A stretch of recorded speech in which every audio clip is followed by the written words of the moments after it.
Hello, dear audience. Before we dive into this chapter, I wanted to note some disclaimers and content warnings for your awareness. There will be the usage of background music and sound effects that will recreate the effect and illusion of jump scares. This chapter specifically will be using sound effects that will replicate the sounds of gore and death. Further content warnings include gore, body horror, frightening and intense scenes, grief, trauma, loss, dark themes, descriptive scenes of death, potential character death, potential betrayal between characters, mentions and descriptions of bullying, and mentions and descriptions of a death of a teenager. Viewer discretion is advised. Thank you, my dear audience. And now, enjoy. Hello, everyone, and welcome to the Melancholy we weave. I'm your storyteller for this evening, Ambrose, and tonight we will be telling this tale of horror using the game Quietus by Ollie Jeffrey of Sinister Beard Games. This series is a melancholic horror anthology in which each chapter will follow different pairs of characters with backstories dripping with heartache, guilt, grief, and sorrow. These unfortunate main characters are actively trying to push past their traumas while utilizing scars within their own psyche to combat an unknown horror that pursues them. Just so you know what you're getting into here, dear audience, this isn't stories about heroes or overcoming some great evil with the power of will. This will be about broken and hurting individuals clawing out of the depths of an unknown nightmare by the skin of their teeth. Will hope tease out of their grasp, or will they be able to elude dread before it consumes them? Specifically tonight, we will be turning the page, diving into our next tale, Chapter 5, After School Scare. Audi and Eli are both haunted by decisions they made during their time a few years ago at a different school.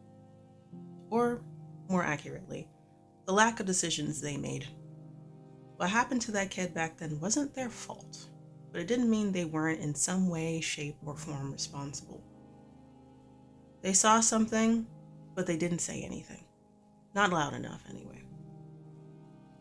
This has changed them and the trajectory of their lives as a result.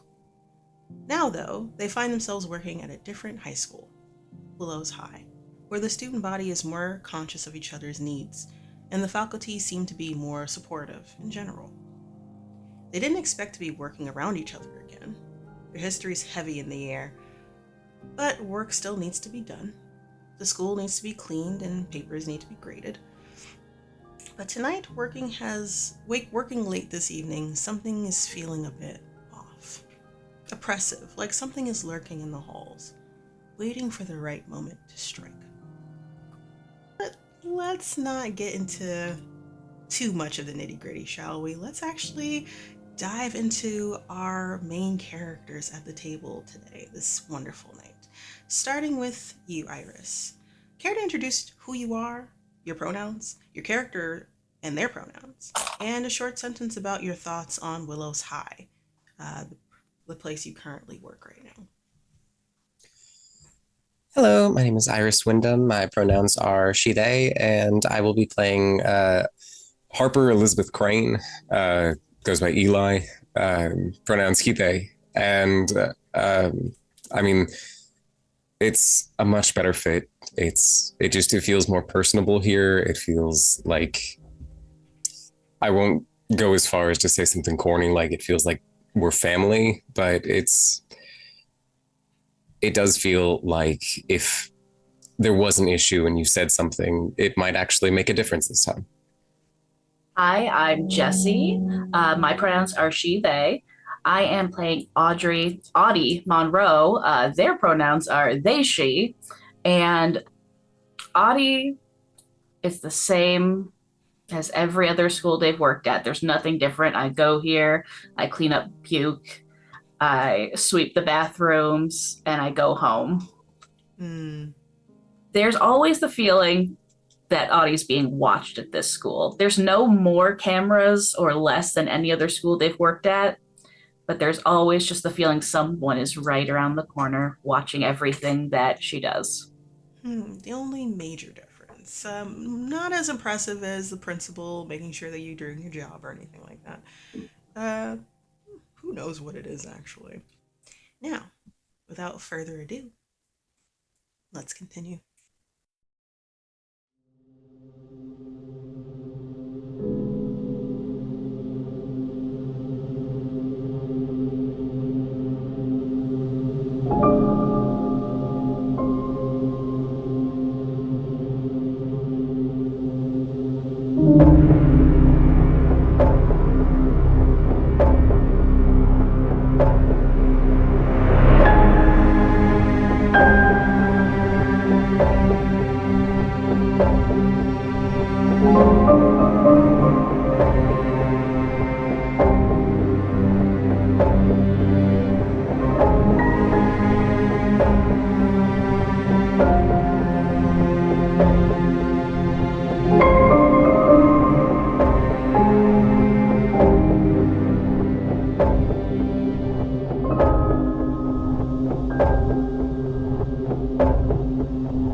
The silence is deafening.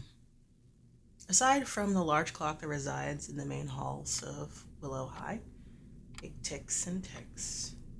It's the only thing, and it's resounding if you're within the school walls. It's dark outside, but autumn in this small town seems to break out the deep colors of the leaves and the deep shadows between trees and buildings. Perhaps it conflicts with the fluorescent lights within these silent halls. It's extremely bright, and the light bounces off the reflective linoleum flooring in harsh ways. Perhaps the maintenance crew changed the light bulbs the night before? Probably. Regardless, Willow's High gives most people the creeps in a good way. That's what they're kind of expecting. Everyone knows, there is no secret that this high school is built on an old, dug-up gravesite. The fact wasn't hidden. As a matter of fact, it was, in a way, celebrated. This was one of those Halloween supernatural loving crowds. That's the type of town this is, of course. But that doesn't change the oppressive, weird vibes that seem to amplify during the evenings in this school. The janitorial staff should know by now. Audi, your eyes squint as you open the front double doors of Willow's High. The light causes your vision to adjust to the new level of brightness. You have just been dropped off by your Uber driver not too long ago, and luckily you aren't late for your shift as the night janitor for this evening. You almost were, seeing as your car wouldn't start when you left. We were getting ready to leave the house. And it must be serendipity because you got here just in time today. The building keys jingle loudly in the quiet of the halls as you put them away, and as you close the front doors with a quick click of the bolt. Audi, can you describe yourself and what you look like? Audi is gangly, around like 5'6", 5'8". I've described them as small town greaseball hot. So they've got a little bit of acne, a little bit of like scarring from acne from when it was worse in high school. They have brown hair that's sort of a grown out shag mullet that's blonde at the tips from where it used to be like cool and trendy, and they've just let it go to the wayside. Mm-hmm. So yeah, and that's Audi. You had seen that there were a few cars in the parking lot when you got here, which is a good thing for you. That means that you're probably going to be encountering other people here. Luckily, you're not the only staff today. You've been getting the creeps here, just in general. You've been feeling like you're being stared at or looked at. Outside of probably your friend and boss Samson, who has been a great help, you kind of have a visual in your head of him standing in the doorway of the maintenance room. His arm is up, he's looking at his watch, just waiting for the exact moment for you to show up. And if you're late by even a second, a minute, he's like, "You're late." What's that? That's the picture you get, but you're not there yet. You haven't. Luckily, you're on time as long as you book it over there. As you walk down the hallway, a familiar sight greets you, though. That revitalized white sandstone statue that stands dead center of the middle intersection hallway is there. It's a male figure draped in cloth, a veil over his eyes, two grand wings behind him, large but folded behind his back. You're used to this sight by now, but it still confuses the hell out of you. Who uses a grave marker as a grand thing to add to their school? It wasn't made for the school. It's not even a mascot, to be honest. It just is here. Again, probably part of the weird supernatural Halloween loving crowd in this town. But still. Sure, it's a relic of the graveyard before the school was built, but still, isn't it just a little too dark? You do notice something odd, though, as you're walking towards it, because you have to walk towards it in order to round the corner to the maintenance room. You see a rose at the foot of it. What do you do?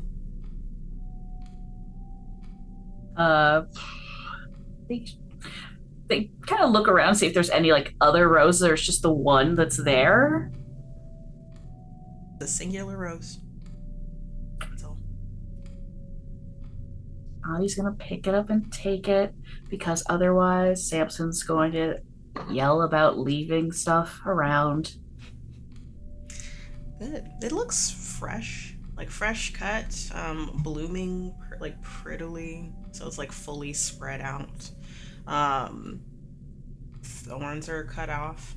It looks very much like someone like bought a rose from a florist and brought it over here, which is kind of weird. Usually it's sold in bouquets, not singular, but some people would if they wanted to be weird about it. Where the rose is located, you see that grave marker, the person that this belongs to. It says Michael Augustine MacArthur. And you remember this because it's just a weird typo. It's just a weird old typo. It's not really a typo based off of the time period that this was made. It was literally a chiseled mistake at this point. Not gone, but forgotten. Shouldn't it say gone, but not forgotten? Kind of weird, but again, adding to the creepy charm. Is there anything else you want to do right now? I think Audie just books it to the maintenance room because they're not letting they're not letting Samson hold it over her the whole shift that they were late. All right, and you book it. You round the corner, and you just are blown away at how bright it is in here. The squeak of your feet hit the linoleum as you're running down the hall, going around the statue to get there. And as you do, you pass a doorway that's not open, but the lights are on. It's the faculty lounge. The faculty lounge is just as bright as the rest of the place, but it is the only classroom that is lit up, to be honest. Everything else is just hallways. It's just you in here, Eli, but on the other side, because like the way that it's set up, there's different desks all like next to each other. Each one is a different teacher's desk. All of them are empty except for yours, as well as another teacher of yours that looks up to you, Delilah, who's down the way. You can only see the top of her like fiery red hair, but you're sitting there and you have a large stack of papers that's making you grumble a little bit because this should have been done a long time ago, and it was done a long time ago. But there was an issue with technology today in regards to the grading machine. It just kind of pooped out on you and everything had to be redone. While you're grumbling in your chair, computer's on, and you're just like going through, care to describe what you look like? Yeah, Eli is a um just looks like the pinnacle of exhaustion. And it's not just today, it's just day in, day out. And like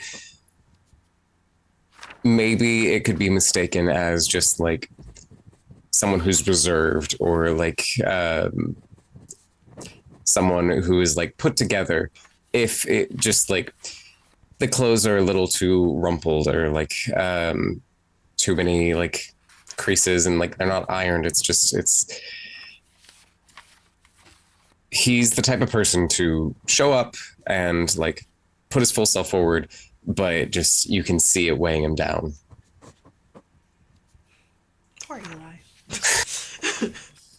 How far along in this grading process do you think? Did you just start after the malfunction with the machine, or do you think that you did a decent percentage already? I think that like was basically done. System malfunction. Took a good 5-10 minutes to process that, and then like stepped out, got something from the vending machine or something, and then is like maybe like a tenth of the way through at the moment. Oh boy. It's gonna be a long night. Yeah. You guess based off of that it's probably going to take another, at best, 2 hours, at worst 4. But you do have help. Delilah is helping you. Y'all split the grading papers together, and you see her head just like it seems like she's nodding her head. If you look over down the on the other side of the room, looks like she's listening to music probably because she's bobbing her head to like some form of tune, and you kind of shake your head like here's some happiness of somebody's happy, like even if it is we're late, or staying late. As you're grading and you're flipping papers, um, you see a notification in your email. You have it up. So, like, just in case someone sends you something or anything like that, you just have it usually as an open tab. Uh, you look up. Do you look at what it is or what it says? Yeah, no. This is grueling enough. Any sort of change will be a nice little reprieve. So you kind of wrap up the last grade of this particular test, flip it over to start the next, and then you reach over. You see a email from your principal, and it's marked as extremely urgent. So like there's like the usually there's like a little dip or arrow saying that's kind of blaring or lights up the entire email column. And it says make sure you leave by 7 o'clock tonight.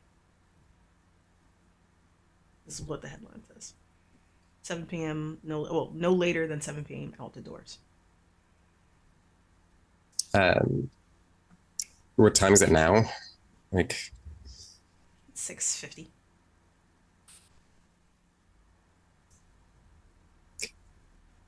I mean, I know that like custodians will be working here, and I know that this is not going to get done in that time. So, I mean, as much as, yeah, sure thing, boss. What he doesn't know won't hurt him. This is the email. Did you want to read it? Uh, yeah, sure. That's just preliminary thoughts, or like Those are your thoughts. yeah. Like it's just like whatever you say, boss, and like very sarcastic in your own brain, but you still click on it to see exactly why, because you're thinking that like, oh yeah, like there might be some form of maintenance happening. Everyone needs to be out there, like kind of situation, or fumigation. Maybe there's infestation problem. You don't think so because it's really clean here, but that's the only other reason you could think of that like people need to leave a building at a time when usually you can stay late for grading papers. Can Yeah, you roll for me? sure. Uh, just one dice, because unless you can add anything to your roll, it is just a straight roll. Gotcha. That is a 5. Awesome. With a 5, it's pretty good for uneasy because we all start at uneasy. The character tees a lesser version of their goal, or they can try again with a 10th roll. You click on the email. Headlining said like need to be out no later than 7, and you see like there's a block of text that essentially says like, hey, well, not to you specifically, but all faculty members. So like, attention, all teachers. Uh, Today is not a good day to be in the building. No later than 7 p.m. You all should be evacuated. I am also going to send message to, and then internet cuts out again as you're reading. Of course. Flash of light, like the lights go off for like a split second, and comes back on, and then your computer does the whole like reloading, going through the motions of starting the whole beginning thing. You have to put in your code again, if you want to. But this is about maybe the second or third time this happened today with technology issues. So, I think I'll just sort of like, hey, Delilah, did the internet just cut for you too? Or 1 second. You see some rustling. You can hear the sound of like headphones being taken off because you can kind of hear now the background sound of like whatever music she was listening to. Very faint, but you can hear it. And some clicking. Looks like it. Sorry, I was like heads down. I was really just banging it out, you know. no, See her head lifted, and you see blue, like very vibrant blue eyes look at you over it with the freckled face. no worries. I just was trying to figure if I'm cursed or if it's just this place. It's this place. Don't think about it too much. Yeah. Apparently we're supposed to be out of here by like 7, so like in 5-6 minutes. There's no way I'm gonna be done by then. Oh, well, I like looks at you see her look down at her pile from where you are. I'm nowhere done either. I'm like I am speeding through because I'm used to this, but also No, yeah. Maybe latest if we really put our heads together 8 p.m. But Yeah. And again, thank you again for doing this. But I mean, like, if you want to cut out early, I'm fine staying back. No. Like, come on now. Like, I know I would have appreciated some help if I had someone like you around to help me with my grading. So I would love to return the favor. Okay, so no worries. Thanks. I have a granola bar. Are you hungry? And then like shakes the granola bar. No, I'm good. Are you sure? I can just throw it. No, please don't throw it. Okay. Puts it away. Like slowly puts it down.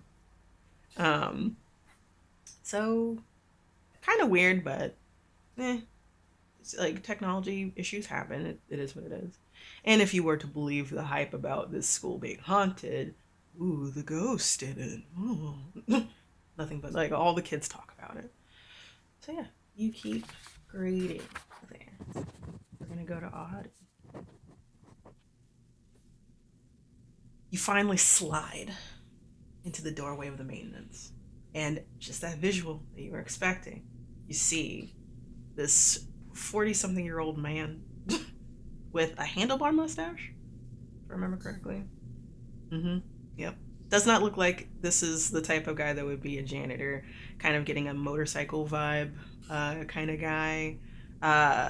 Really clean cut. He actually doesn't quite look like he's a janitor. He actually looks more like he's faculty. Even maybe like the principal themselves or something of that nature. But there he stands, very bulky upper body, kind of losing hair at this point, but he has stylized it a little bit to like at least be the best that he can kept wise. Very grand beard, mixed with like salt and pepper.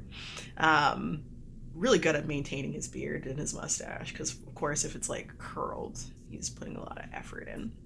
And he has his hand on his hip and his other hand out like this. He's looking at his watch, counting down the seconds as you slide into the front door. Here? I'm here. I bet you are. Welcome on in, Audi. Doing better. Doing a lot better. I'm getting here on time. I think the cardio's helping. I'm glad. You gotta keep it up. You gotta keep that heart rate up. You don't want to have a bad heart like mine, okay? I think you're gonna outlive basically everyone, so nothing to worry about there. No. I love cheeseburgers and cigarettes too much. It's gonna get me someday. But you should get ready. I'm just gonna show you a little bit more of the ropes. Like, you mostly know how to take care of this place now, but we can now divide and conquer. I trust you to take care of everything, but I'm just gonna show you a particular room that you might not be able to necessarily do on your own, so we'll do it together. The gym. That's a Is there any reason that like someone left a flower over at that statue in the lobby? What do you mean? Does that happen a lot? I mean, when I was running by, there was a rose, and I just kind of like pull it out, like. Picks it up and looks at it. Huh. Looks up at the ceiling, thinks about it. What's today's date? That's a good question. You can make it up. Make up one. Okay. September 24th. Hold on one second. And walks over to his, like, the maintenance room has like a whole bunch of like just supplies, old supplies. It's not actively being used, so it's not like there's messes everywhere. And then there's like a very like his desk, and you kind of have like a table to your name and a chair. He might get you your own desk later if you stay, because as you know, they're cycling out different people all the time. This place is too creepy, in the same words of Samson. But goes over to his computer, moves some of his papers out of the way, types real quick to look at the calendar that you can see pull up. And he's like scrolling through and hovers over a date. Did you want to see if you can see what he's looking at right now? Yeah, I want to see if I can maybe peep over his shoulder. Roll a dice for me, unless you want to like push yourself immediately already, or if you want to do something else to add your dice. You only get one. No, let's go one. Let's see. Ouchie, ouchie. That's a 2. Oh really? All right, you just don't succeed. Dread goes up by 1 though, so that's for me. I take that. That's my currency. Nothing to worry about right now. I will let you know when it is something to worry about. You don't really see what he's looking at. Like, probably the fluorescence, your eyes adjusting aren't really helping. And he's moving a lot, or like in terms of blocking your vision, not on purpose, but just like he's just trying to rush through. And then like you see him stop, and he's like stock still. Oh shit. Turns back to you. So, youngster, body. You should go home, actually.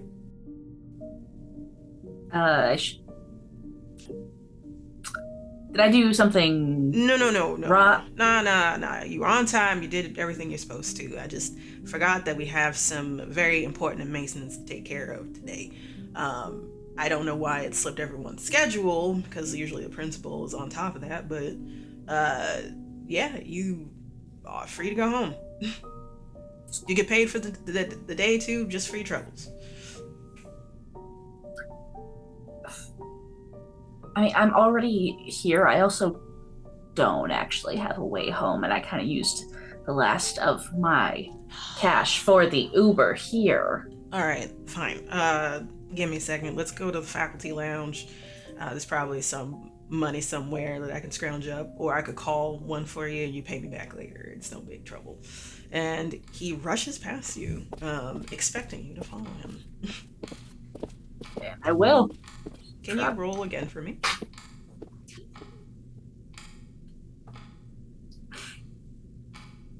It's a 1. Bless. Give me that dread. Give it to me. And I put you to the side for later. Not And using that die for now. all right, so you fail as you walk out the door behind him. You feel something brush past you, as if like someone walked past you into the room and you're leaving the room. It's not quite like a shove, like when someone shoves past you. It feels more like they just missed you, kind of thing. It's the best way to put it. I think I stopped following. I just try to like see if anyone, I don't know, someone little got by me, like A back in the little room. guy, a little guy went past you. I don't know. Maybe a kid is hiding in the building. True. That is something that has happened. You look around, and from what you can tell, you don't see a little guy anywhere. Oh, I'll keep following Samson. All right, you do.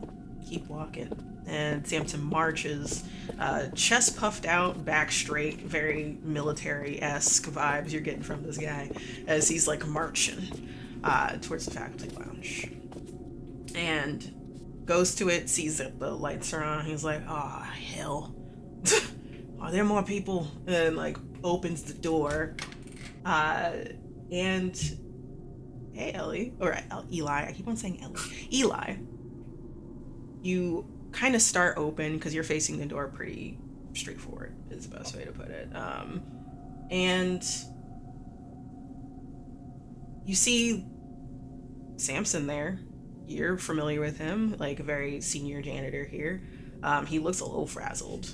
His like lips are like pursed like this, so you can see his like mustache kind of spreading out a little bit, as if like he's thoughtful, and he's like glaring at you.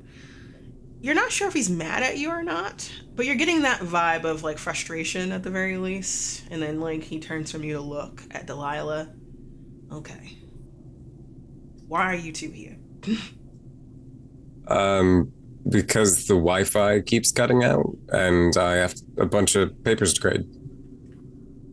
And Delilah's here helping. Right. Is it possible that you can just go home and grade it at home? I mean, I probably shouldn't. And I saw the email about the principal sent us, but I mean, I figure like if they're doing maintenance, they can ask us to leave once they get here, and we'll just clear it then. Oh, so there was an email, but did you read the whole thing? Like that's usually a whole spiel. The Wi-Fi cut out. It's Of course it did. All right. Well, you can complain if all you want to the principal, but I'm gonna need y'all to both leave. I mean, like I need to get these grades in with like. I mean, like with the benchmark coming up, I should really. I think everyone will understand if you are not able to finish your grading today, just for the nature of what's happening today. So if you don't mind, get your ass up. Same with you, Miss Delilah. Up. And opens the door wider, kind of almost hitting Audie in the face with it, and shoos you in that direction. Choppy motion. Pick up my papers. Walk over to Delilah, and assuming that she's heard all this and is not in the zone. She did. Actually, it's a good question. I think she is still in the zone. She hasn't heard any of this. So her back is to him essentially, and she's on the other side of the classroom. He turns and he shouts, "Hey, Miss Delilah!" Whew. What? What is it? What's going on? Hi, Samson. Hi. I'm gonna need you all to leave now. We have work to do. I already got the whole spiel from this guy over here. Everyone leave, please. I can finish them at home, I guess. Yeah, or a coffee shop or something if you want to like stay around or something. I don't know, but just not here. Got it. you ain't gotta go home, but then he just like walks through the door and down the hallway as if like aiming to open the front doors. Like, y'all are following me. Y'all are leaving. Do not care. So I, like hang back towards like where Eli and Delilah are like, is this really weird for you guys too? Or is this something that happens a lot? I will make swift, but then quickly break eye contact with Audi, and not that I know of. Yeah, he just told me to leave and I'd still be getting paid. Oh, he's really a stickler for rules though, so that's kind of weird.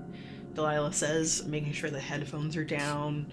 Delilah, now you see full force now instead of being blocked by things, has like long red hair, natural red hair, put into like a braid, like a French braid going down her back. Bright blue eyes, freckled face, freckled all over really.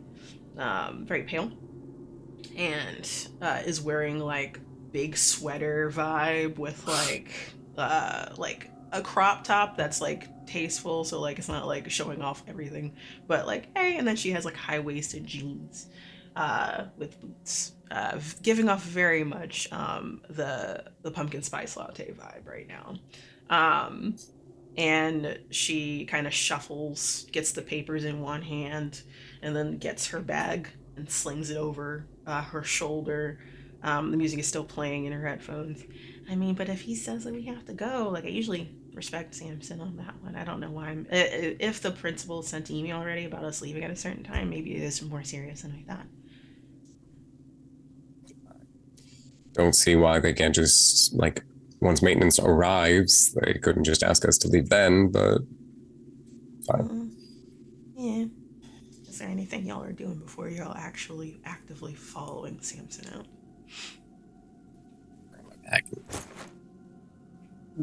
No, I don't. All I got is my bunch of keys and my little dicky jumpsuit. All right. So then y'all are following after a few seconds after him, and you're going back from where you came from, in terms of kind of reversing your steps, going to the front area, rounding the corner. You expect to see this grand statue, sandstone, white sandstone, with its wings like behind, like just closed. But it's not there.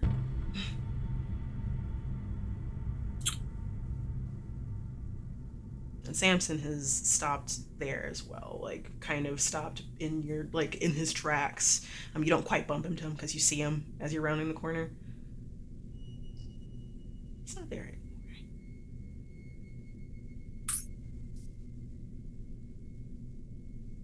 Hey Samson, are they doing maintenance on the statue? No. He says kind of distantly, and then marches past that area to get to the front door. And he tries to flick the lock, because there is usually a flick lock, but it's not. He tries to shove it with his shoulder after trying to just push it open, rattling it, shoves his shoulder against the door, then shoves his shoulder against it with a little bit more force and a little bit more urgency. And he tries to look out the windows, because there's like window panels in there, and he's trying to see if there's anything blocking it. He's like, what the hell? And like tries to shove his body even harder. And there's a sense of desperation here.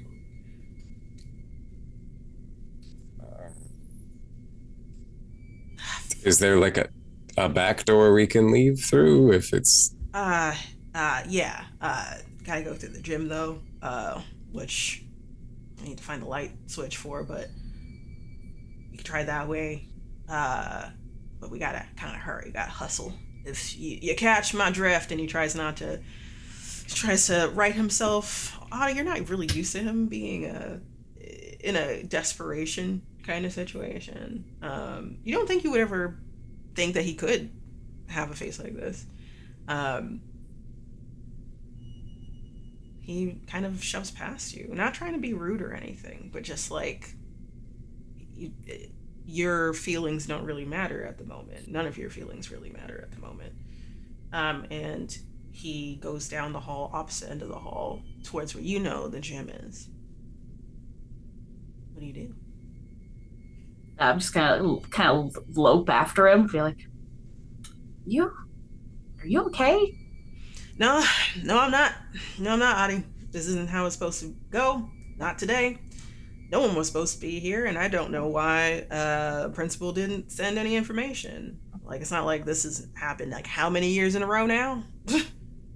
Like, what's happened? So think of it like a fire drill. When he looks at you, but there's more at stake than just, oh hey, it's not like a test, you know, like there's an actual fire happening and we need to get out, but hey, we all know when the fire is gonna happen. He's like kind of talking to the air, like he's a little frustrated, you can tell. Like, it's not like we don't know what happens every year around the same time. Like, just it's fine, we're gonna get y'all out, it's all fine, nothing to worry about. He pauses for a second, like puts his fingers up as if like just need a moment. All right, we got this. I'll explain it later, but we're gonna get y'all out. Okay. Let's go. Just look back at Eli. And in that moment, you look back at Eli. Eli looks back at you. And it seems like Eli hasn't really spent a lot of time around you, vice versa, because y'all know who each other are. This is the longest eye contact I think y'all hold. And in a moment, the lights cut out. Those blinding bright lights. And it's not like a cut, like someone flipped a switch. It's the lights get so blindingly bright to the point that it hurts. And it blinds you that way. And then darkness. Okay. What was that? Something else I'm probably gonna have to fix, I'm assuming. Samson? You don't hear anything. Scramble for my phone, see if I can put on the little flashlight. Audi? Yeah, I'm here. Hello? Delilah? You don't hear Delilah either.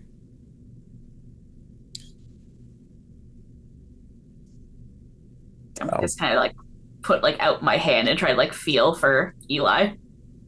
Yeah, I guess like let's keep talking. I follow the sound of your voice or something. Yeah. Sounds like y'all are rolling to find each other in the darkness right now. You can, if one person wants to roll and like someone else is technically helping by calling out, you can add another die. Do you want to roll? You've rolled better than me so far. Sure, yeah. So 2 dice and... Yeah. Gotcha. Then tell me what the numbers are. Double 3s. Oh. Dread up to 3 for me. I love that. And it just doesn't succeed. You call, or Audi calls, and you're trying to find Audi. But when Audi calls again, it sounds like their voice is coming from everywhere. So instead of it being like in front of you, behind you, to the left of you, right of you, it sounds like it's thrown, or it's traveling, or it's going up, or it's going down. And you're like, what the fuck is this? Yeah, well, don't move while like you're like just stay and then I'll go that direction. I'm not moving. This isn't Marco Polo. I'm in one spot. Well, it sounds like you're coming from all over. Is my voice echoing? Is that what? Is it an echo that's happening, or? a light comes on, but it's not the same as before. Like, it's not like the fluorescence of the hallway. There's one room down at the end of the hallway. It's the principal's office. Is on. And from the light, kind of illuminates the rest of the hallway, that you can tell, because you can realize you're actually really close to each other, not like directly close, but like, you don't know why you weren't able to find Audi. Like, Audi is like right, like within a few steps or paces, like let's say 5 or 6. It was like, unless Audi was like jumping around and zooming past you, like it shouldn't have been that way. You don't see Samson. You don't see Delilah. It's just you two in this hallway. And maybe 7 classrooms down, you see the principal's office there. The door's closed, the light inside is open. It's enough to illuminate, but that's all you got. Okay.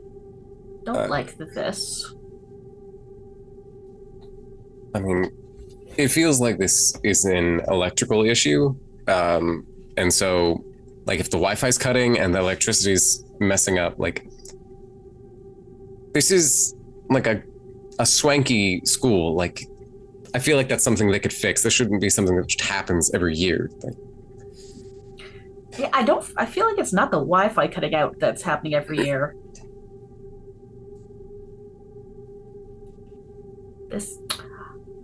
So that missing statue, that was here when I came in. okay, that I don't know. That's fair.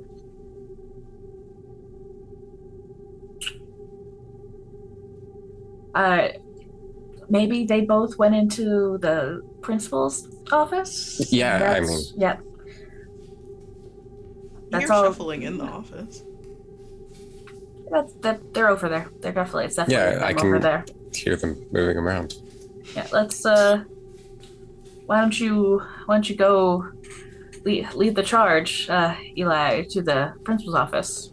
You know, you're the faculty. Well, He'd want to talk to you anyway. Really, I'm just janitor. I think that Eli just sort of like whispers under, or like mutters under his breath, just like typical, and will indeed lead the charge. All right, you lead the charge. You walk. I don't know if you're walking cautiously or you're just like, yeah, they're probably in there. Walk in. And as you're walking up, Audie's behind you. You do see like a shadow pass over the glass of the door, because it's like one of those half glass doors kind of situation. As if someone's walking by. Odd, you didn't really hear anyone open or close a door to get in, but definitely it's just been you four in here. I mean, it's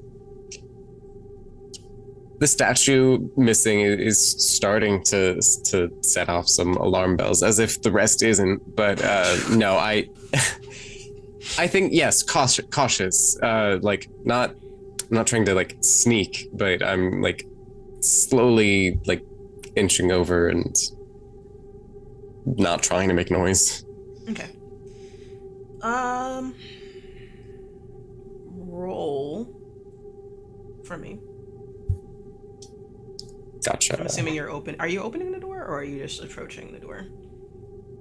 I think I will like walk over and like try and listen, or like yeah. Yeah. You can look in. Like there's like a glass to see if like okay, yeah, that passed by. So you do. You lean forward towards the glass. And roll. And how does pushing, or like what is the term? Pushing yourself. You want to push yourself? Okay, so you did an uneasy. If you push yourself, you can add 1 die. Gotcha. We're gonna make it a tense roll. And I want you, once you're done, you're gonna roll a d6 for me, and whatever that result is, you're gonna add that to your anxiety. Gotcha. Because it's not a 1, it's a 3, but for the second, yeah. And that's a 2. Okay, let's go. Did you want to push yourself further? Well, first, No. do your D6 roll for anxiety first. 2. Oh, so add 2 to anxiety. It's not that bad. At least it's not like you've succeeded in the anxiety leveling score of 6. That would have been kind of sucky. But with a My 10 luck, roll, that's... you got 2. The character doesn't succeed. The player chooses to suffer a severe consequence, or dread goes up by 2. So I get to choose. Or you increase your despair by 1. Choose for me. Oh, okay. No, I love the mess. I'll like some odd things have been happening, but I feel like severe consequence sounds like it should happen now. Oh, sick. Okay. I have to think about it. So you approach the door and you look in. And from what you can tell, no one's in. Like the best way to put it for the principal's office, there's like a main area, and then there's like the door to their actual office inside. But the area in there is like, oh, here's a like seated area, someone waiting, a secretary like desk in there kind of situation. So it's a room that leads to another room kind of situation. You don't see anyone there, but in the moment you peer in, look, and in that moment someone comes up to the window kind of suddenly. Fuck. And you know who that is, but they're not alive anymore.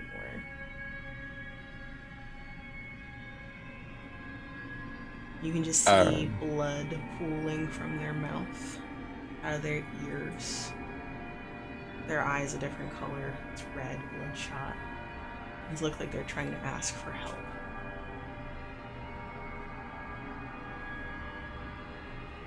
You're thinking they're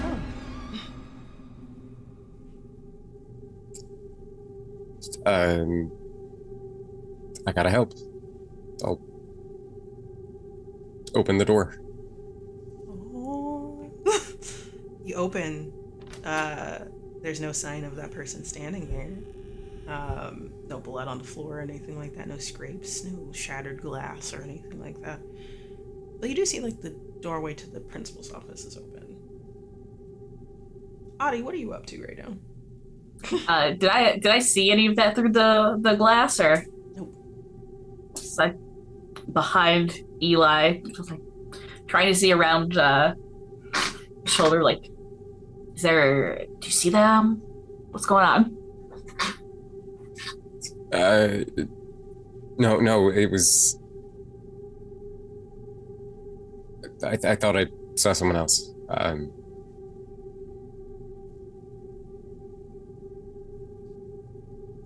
Sorry, I think just the everything happening is... It's fucking weird. The door to the principal's office slammed shut suddenly. I'm just gonna go over and like jimmy the lock a little bit, like. So you're going into the room, and then you're gonna go to like the... You doing it? Yeah. Okay. Yeah. Let's go. Roll for me, would you? Don't do it. Don't do this to me. Don't fuck with me, dice. No. Did you want to push it? Or you can try a different approach. I will say that too. Let's push it. Let's push it because that was a 1. Oh, sick. All right, so 6. pushing it to the tense. Roll a dice afterwards to add to your anxiety score. Want to push it again? No, that's a 2. So that's gonna be something. But let's see what the anxiety is first. Oh, fair. 5. Anxiety 5. You're halfway to being 10, which isn't good normally. Right. Cool. So. You know what's cool and great and fun? Let's also have a severe consequence because I'm jealous. I want to also have consequences to my actions happen to me. So for the added anxiety, it's you round it down by 2? Or you round it down? If you do just desperate roll, you round it down by 2. If you're tense, that's what it just is. Wow, that's yikes. Because with desperate, you're already like doing the worst possible option. So like you're already past the point of anxiety. You do not need more anxiety because you're desperate. Gotcha. You're there already, baby. You're in the pocket of desperation. So you walk past Eli. You walk over to the principal's door that just slammed shut. You might think that either obviously some weird shit's happening or someone's pulling a prank, maybe, hopefully, because like this could be a prank. Maybe like every day on this night kids pull pranks for some fucking reason. And you test the door and then you open it. And you are assaulted with the smell of blood.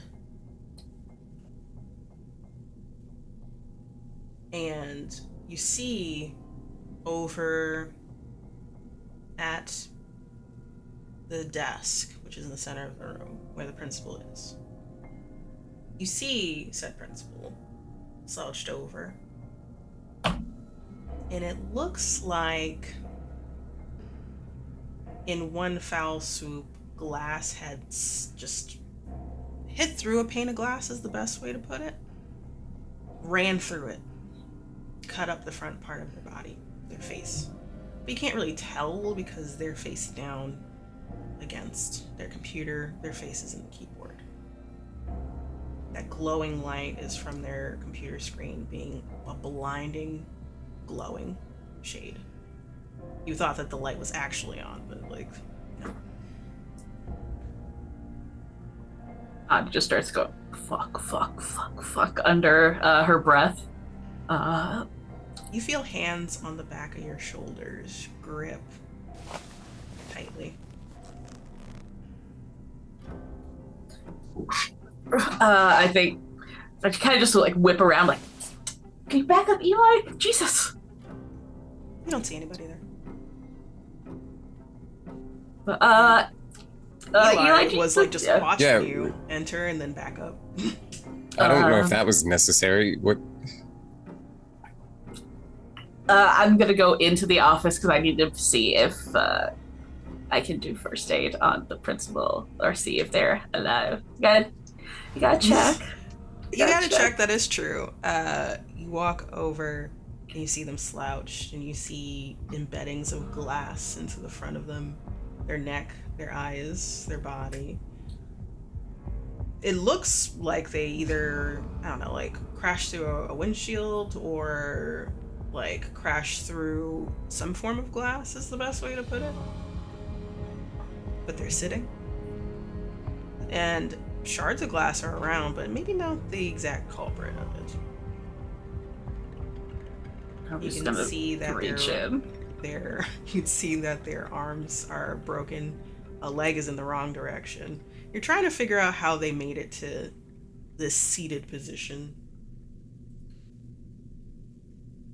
And you check regardless. You don't see breathing, you don't see chests moving. It's dead still. No pun intended.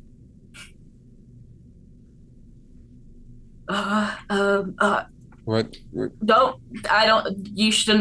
don't come in here, Eli. I was just like try to like back my way out of the thing, like use my sleeve to like try to shut the door. I think they're like at the door as you say, like don't. And you see probably really quickly that there's a dead body in there. Like there's blood everywhere.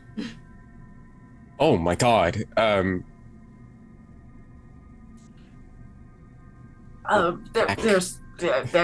think we should. I don't find a window. Just throw ourselves out of nice first floor window, maybe? Yeah, no, a window sounds great. You're on the first floor. If you wanted to do that, you can do that. There is a window in the main area. If you back out of there, there's a window that, like, the tiny fall, like maybe a foot or two, but it's fine. You trying to open it or smash through it? Let's not be hasty, maybe just try to open it first. Go for it. Who's doing it? I'll do it. It's great. I'm sure. I'll help you. Yeah. I was gonna say, I'm sure I won't roll another one.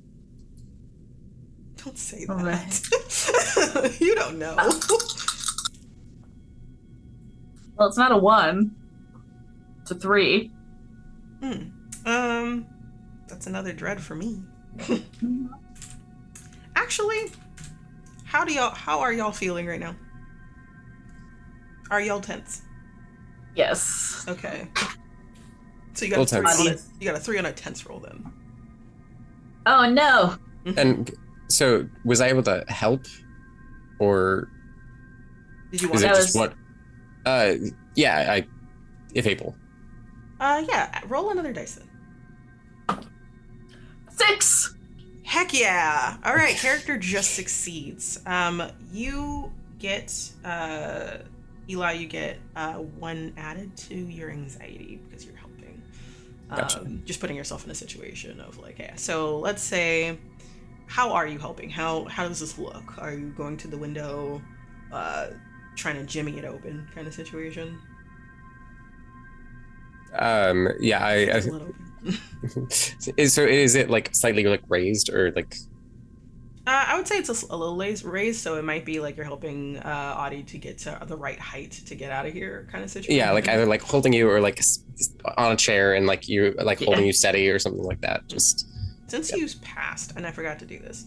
This is technically 1 point to hope. So y'all succeeded. Y'all get 1 point of hope because this is a way to escape the situation that you're in. So you succeed. You open that window and lift Audie up to try to get through the window. Mm-hmm. A good old like basket toss situation. Like so, putting your fingers little net together, and, lift it up, right? Situation, and get them to that arm hold part where they can like lift up. And as you do that, the window's open. You round that corner to lift up. You see eyes staring back at you from the window. God, Jesus fuck! I think it's Jesus fuck, and I think it's Audie falling out of the window and hitting the ground. I will take that as a consequence. So that is a small consequence.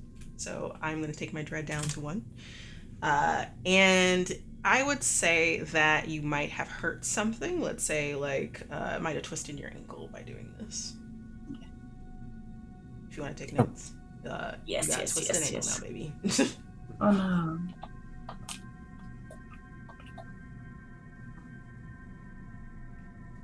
Jesus fuck up. Eyeballs. Eyes outside. Eyes outside. As in, like, you had eyes on the outside, or like there were eyes outside? There were eyes outside, right at the window. Like people's, or just there? Like, what did I see in my quick flash of eyeballs before I let go? You saw eyes, but you didn't stay long enough because you fell off. But they didn't look like normal human eyes. You're just not sure in what way. Bad eyes. Real screwed up eyes. Great. Thank you. I don't know, Eli. There's some dead principals dead in the office, and there's just eyeballs outside the window. Hey, anybody out there? Samson? Where are y'all? Where are you? Just like hobble up. You look around, and that voice is coming from the intercom. It sounds like a little box above the door, speaker. Struggling. hate this job. Can you hear us? Yeah. If y'all can hear me, try to meet me at the gym as soon as you possibly can. Great. Let's. Full disclosure, I'm real sorry. Things are getting a little fucked out there, and I'm gonna need y'all to come to the gym. Pronto. Radio station. Let's go. I would suggest we go to the gym quietly, since apparently there's someone murdering principals around here. How do we know it wasn't him? I mean, for one thing, how did he hear us at first? That's not how intercoms work. For another thing, she didn't start to get weird until he started trying to usher us out. It's... I don't know. Might be correlation, causation, whatever, but... I mean, a fair point. I was with him for pretty much the whole time, so I don't think he moved the giant statue out of the lobby. Was the body I touched cold to the touch? I would say that it was getting... that's a good point. It is... How fresh is this man? How fresh is this? Getting cold. Not like start cold, but it definitely happened within the last 2 hours. I mean, I guess he could have killed the principal before I got in, but the principal was not recent. And also, there was he would have had to do a lot to the principal. You didn't... Had to do a lot. I saw glass, and that was enough. I don't... sorry. I didn't see that. Yeah. We're just gonna move past it, and I'll deal with it when we leave the school. Because if I focus on it right now, I think I'm going to have a panic attack. So we're just gonna go and hobble our way to the gym. Yeah, okay. Fine. So like Audi just like kind of like goes up against like the lockers and like is just using them to like help support their weight a little bit more. Okay, fine. Here, and I'll like arm over and like, just help you along. Cool. Thank you. You hoist like the arm over, helping Audi walk through the door and get back in the hallway. It's still dark out there. There might be like some backup lighting somewhere kind of situation, but like it doesn't really help you in terms of directionals.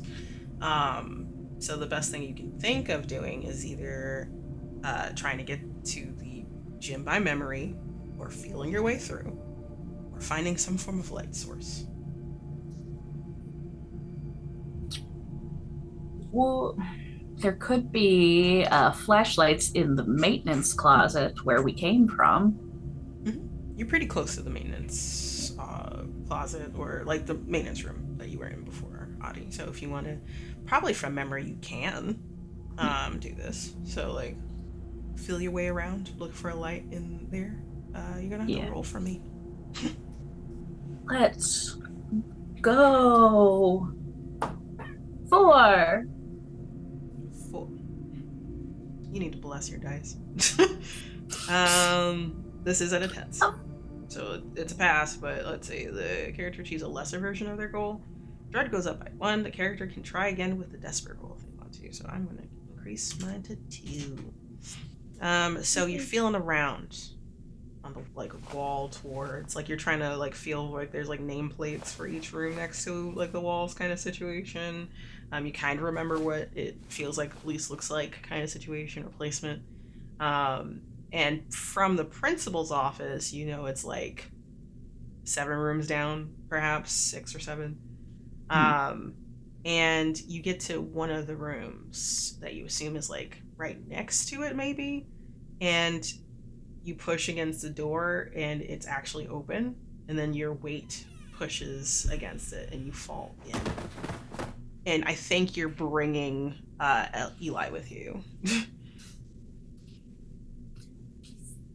Just on the floor. Collapse. A large thud resounds. It's the only sound that you've heard for a while.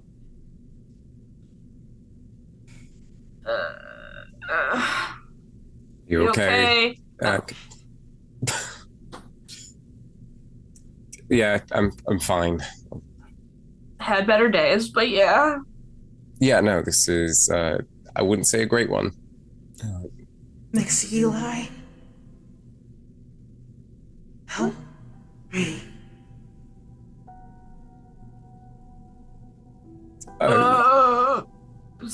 Did you say something? Can I hear what direction the voice is coming from, or? It sounds all around you. Like, it sounded like it didn't really have a direction, but seems like it's in this room for sure. Where are you? Or how can I help? I'm right here. Here. And you try to get to your feet. You feel around in the dark as you do, and your hand falls on another person's hands that feels wet with something sticky and kind of broken.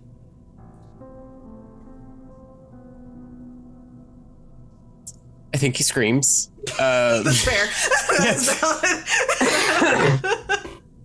It just full blood curdling. Just.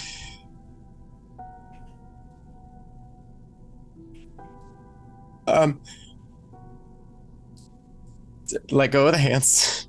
Sort of like fall back on, like, and sort of shuffle backwards. Don't leave me again.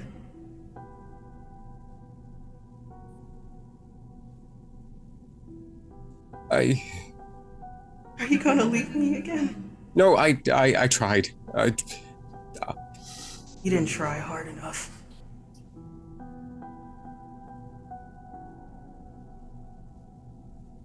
You are both pushed out of the room by force. It is pretty heavy. I'm going to take 2 dread away for a large consequence.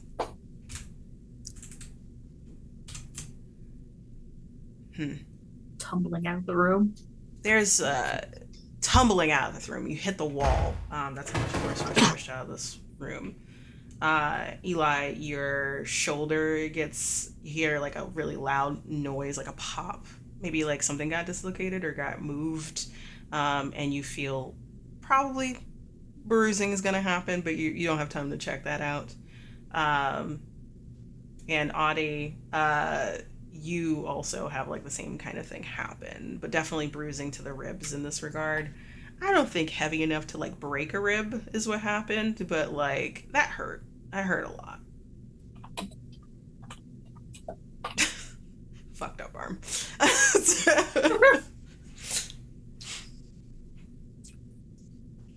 And the door slammed shut. I don't think that was Simpson. No, I don't think it was. Fuck. Ow. Are you... Okay, now we're both fucked up. That's fine. It's great. Don't worry. We're gonna get flashlight. We're gonna get to the gym. We're gonna get out of the gym, and we're just gonna go home. Or I guess call the police. Actually, call the police is probably a better idea. You want to try calling the police? This time? No one has done that yet. So, like, did you want to? I didn't even try to like use my phone or anything yet. No, you haven't. I'm gonna like reach in my pocket, look, and try like get my phone if it's functional. It's on. Like, I don't think it's cracked because you'd have been like falling all over the place or being thrown. Luckily, so far, no damage to the phone. It looks like you have signal. Okay, let's just call the police. I'm sure it's fine. Yeah, that's 911. It rings. And it rings. And it rings. And then the ringing gets hollow and distant and echoing. It keeps going. It keeps going. It feels like it's falling. Distance. Echoey. It keeps ringing. And it just keeps doing that. I don't think the PlayStation should have a phone like that. Just gonna hang up. That didn't work. That didn't work. Does the flashlight on my phone work? Roll for me. Please don't make me try to get into rooms again. 4. You did okay. Character achieves a lesser version of the gold. Ready goes up by 1. So the light comes on. Like just a toggle on. But it keeps on doing this weird, like after a few seconds of breathing and like you're looking around, you see like the hallway's clear. You can kind of see Eli, who's now like not looking too great. It just got hurt. The light is flickering every so often. But you're not sure why, because like, hey, you have a decent amount of battery and stuff like that. That's not how how flashlights work on phones. But it's like it's shorting out kind of situation, or like the light sometimes shorts out for some unknown purpose. But for the moment, it seems like it's working. So you can look around. I'm gonna look around. I'm kind of gonna focus a little bit on the floor because I'm worried. I'm like, is there any like bloody footprints or anything, or like blood on the door we just like went into? You look back at the door that you just got like pushed out of, and it Mm-hmm. looks fine.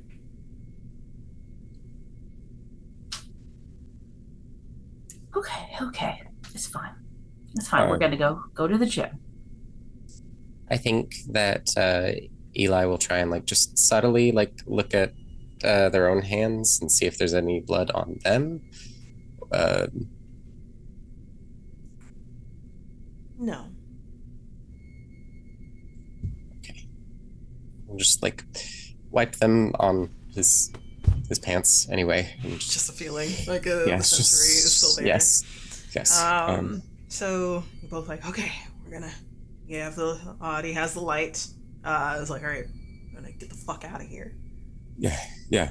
As you're walking, I'm assuming you're bypassing the maintenance just to go straight to the gym because this place. Yeah, no. I'm going to say whatever next roll you have, it is going to be a hope probably because you're making your way towards getting out of here. If you succeed, that'll be awarded hope. Yay, because you're on the right track of leaving here. Audie, you're the one that looked at the date, right? On the it was on September 24th. September the 24th. Mm-hmm. I don't know if you looked at the date on the statue. I don't think that I did. I think it's just one of those things you pass by every day and you just never really, after you see it once, you kind of never really pay attention to it again. Mm-hmm. So it's just kind of like the statue's gone. Today's date really bothers Samson. And it seemed like, hey, keep it calm, but until it became very concerning, right? It's kind of like flittering in the back of your head as you're walking towards the gym, which is a bit of a walk. And as you're walking, you do hear a voice. Sounds familiar. It sounds like Delilah. Hey, is anyone around? I do not like the dark. And weird shit's happening, and it sounds like it's coming from one of the classrooms that you pass by on your way to the gym. Just stop at the doorway. Is the door shut or open? It's shut.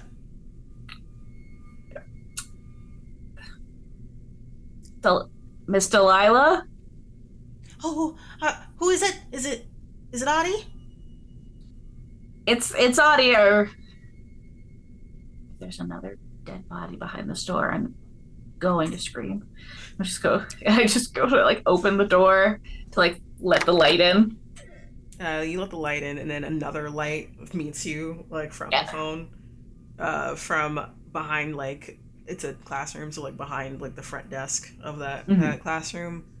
Oh, it's y'all. And then you see like the Twiggy, like was it like, oh man, words, the Twiggy facade of this person as they like walking through and like jaunting over.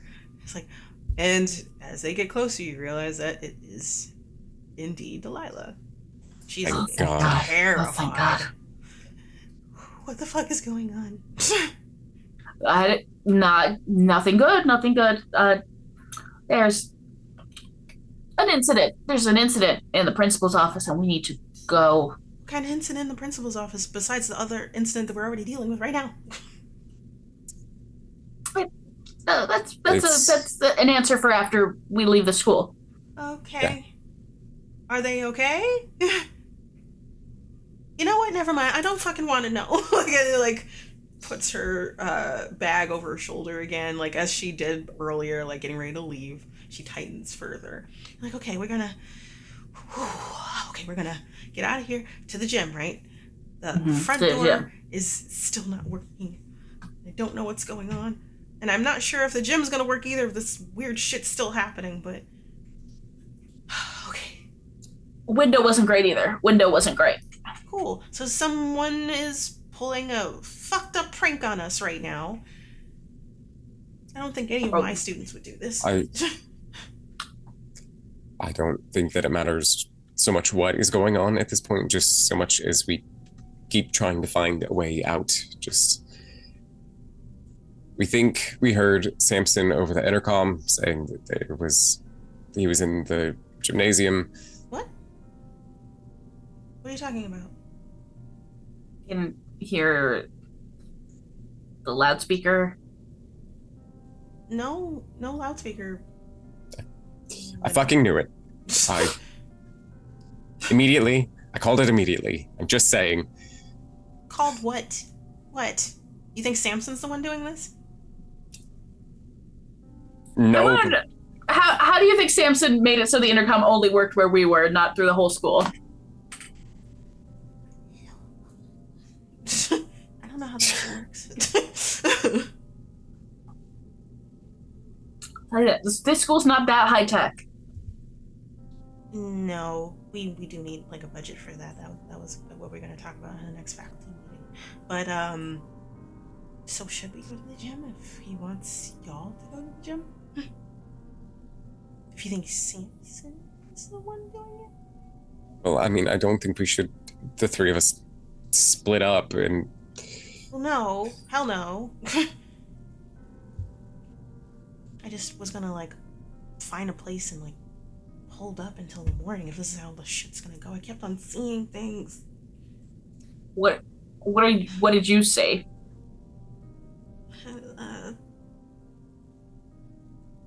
It's kind of personal. Okay, well, I saw the principal folded up like origami. That's not what I'm talking about. Wait, what? I don't think that's helpful at the moment, Audi. Okay, well, that's what I saw. That's what I've seen today. Was that a real thing that happened? Because everything else has been like fucking mind tricks. I also saw the principal, but yes, I've also been seeing some more personal things. I saw my dead sister.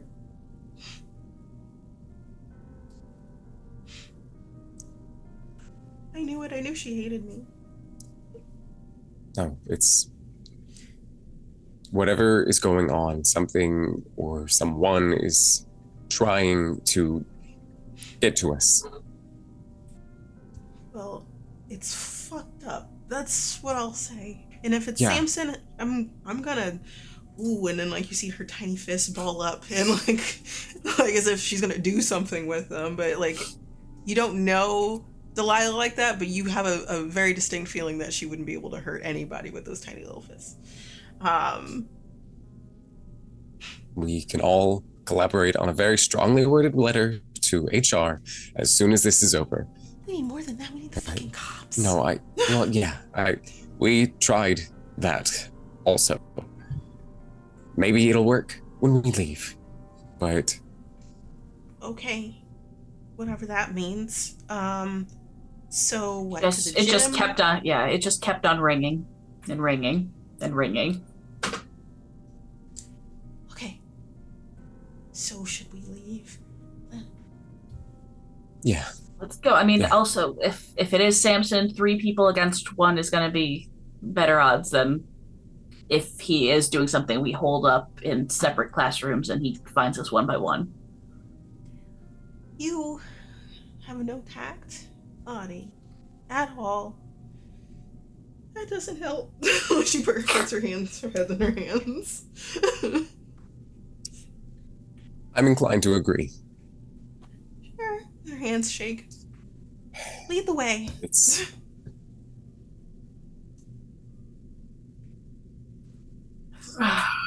I'm the one with the flashlight, so I'll go first. All right. You lift your flashlight up to the door that you just... I'm assuming you walked into the classroom to get to... Mm-hmm. Okay. So you go back to the... Let's say this is a classroom that has like 2 different like entrances and exits, so like the front and the back of the classroom kind of situation. And you go towards like... lift your flashlight up to the back of the classroom. That's where you came from. And you see the side of a profile, or the side, like halfway of someone's body. But the thing is, you can't really tell what it is because all you can tell is that like it's a natural color to the skin. You realize that it's stone. You see something staring at you from the doorway with black eyes, not white sandstone. You only see half of their face, but you see that half of the face. You see the veiled, chiseled veil over their eyes. And you see those wings, but instead of them being closed, they're partially open. And a hand is against the entrance of the door, peering in like that. And they look startlingly still as they look at all of you. You're just like frozen, like. Can I like throw a stapler or something? Yes. It's roll, please. And this is a desperate roll. Okay, and so You want to do anything? I will give you this. You can work in an element of your scar to increase your die. And you can ask for help if you want to. If you want to make a pool.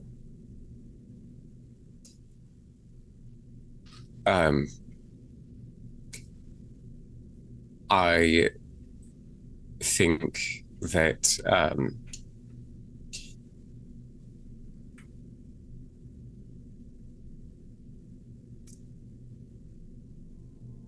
Eli was very close to his father, and I think that his dad was one of the first people to like.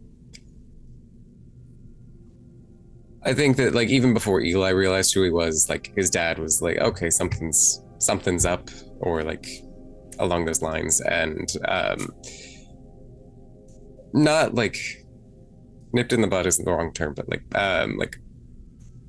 cut to the chase and was like, the things that you're trying like at this young age don't seem to be really fitting, so like let's try some other hobbies and things, and so like I think that for like a few years Eli was very into baseball and like would like go to games with his dad and would like play on the weekends, things like that. Very like home, like small town American, just yeah. And so Harper Elizabeth Crane would just like to fucking fastball, just throw this thing.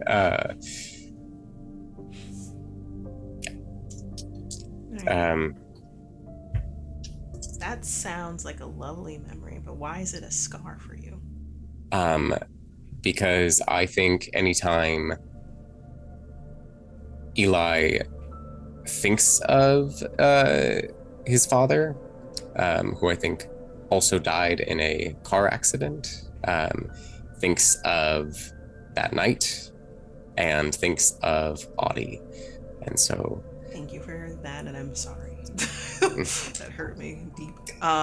So yeah, add the elements pitching, like baseball pitch or baseball, like whatever you want to like relate that to, and add 1 to your roll. And from this point on, you can use that as like, you can just add that element without like increasing your anxiety, which you do. You increase it by 2. Okie dokie. And this is still just 1 die though, but and then I add 1. Oh, it's 2. Yeah, since you explained the scar to me, you can add 1. Yeah. Gotcha.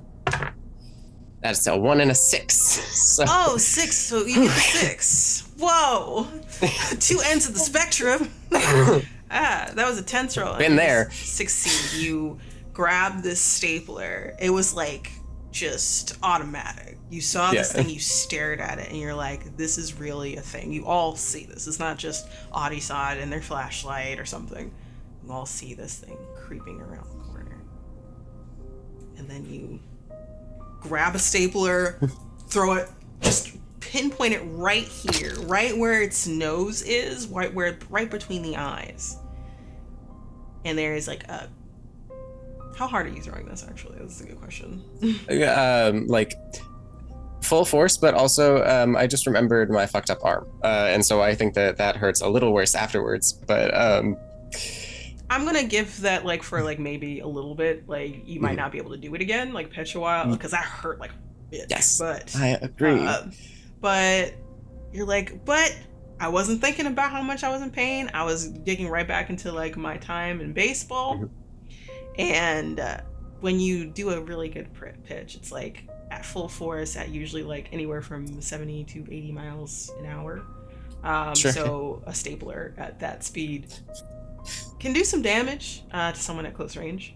So you do that and you hear a crumbling noise, like it hit dead center. And sandstone is not as hard as marble is. It's one of the reasons why tombstones transitioned over to marble instead of sandstone. You hear crumbling away at the face that hasn't moved, like it did not react. And behind the crumbling, it falls away. You see the inside nose cavity of a skull, the top half of teeth, and you still see the edge of the blackened eyelid there. And it just stares at you. It doesn't move. It's kind of like waiting for y'all to do something, whether to come near it or leave. But you have a feeling. I'm gonna give it to you because you got a 6, and I reward people that get 6s. You feel if you look away from it, something bad's gonna happen.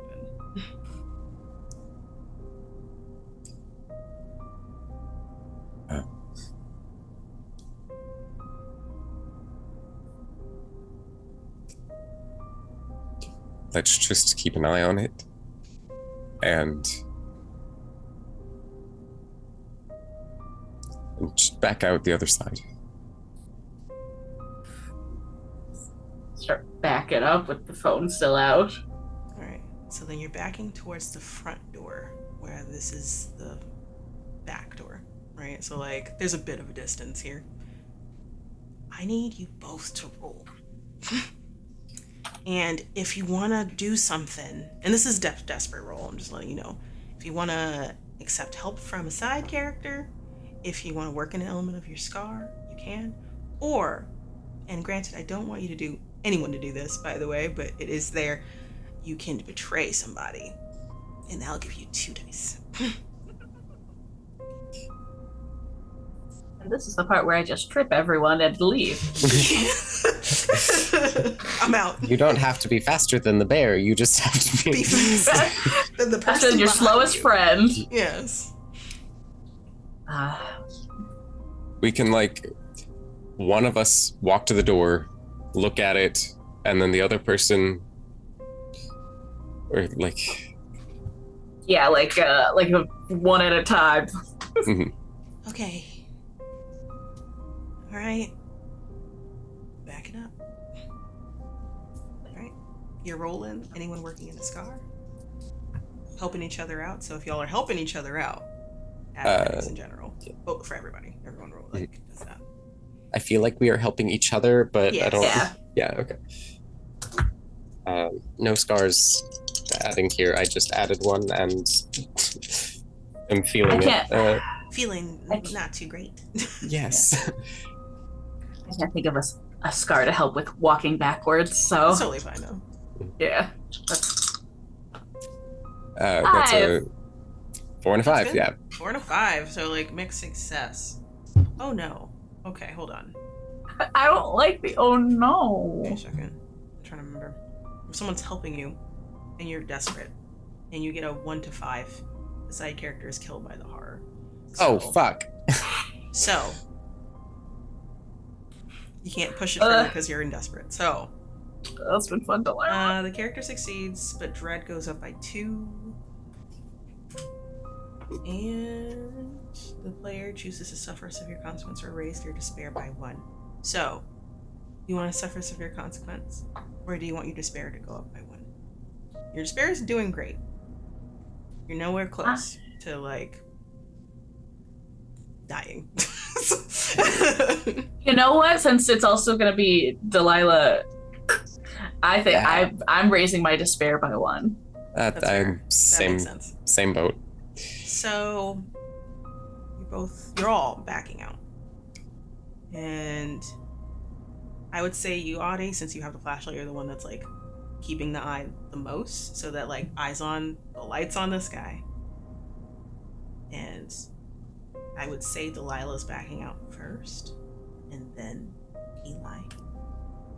And then as you start backing up, your light flickers. There's a moment of darkness, and then it's only a second. But then you hear the tables move, rustle suddenly, like someone's pushing forward to get forward desperately. Light flickers back on, and you see that same statue halfway to you in a grabbing motion, reaching forward, and you like stutter, and it terrifies you enough that you go backwards faster and you trip. And the phone, I wouldn't say flies out of your hand, but it essentially like you lose sight of this thing. And then there's a moment of, oh shit, everyone is like, what do I do? Eli, you're like watching this in slow motion as Audi falls.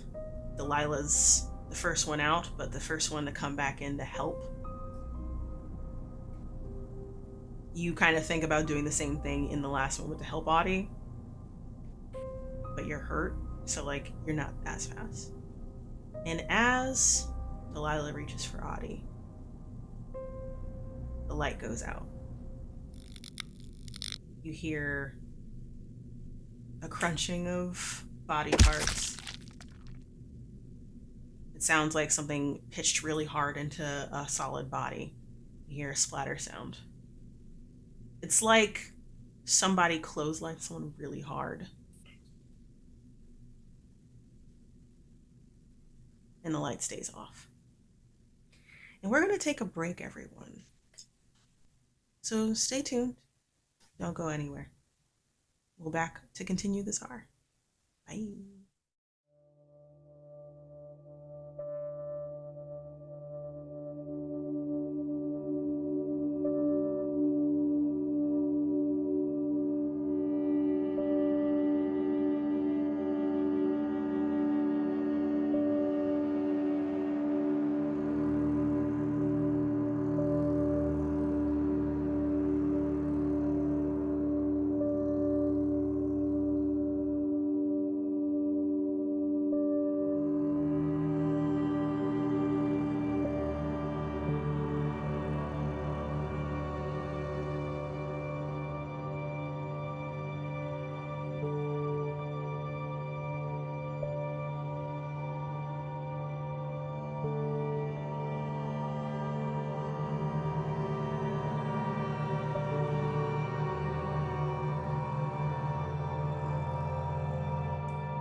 And welcome back.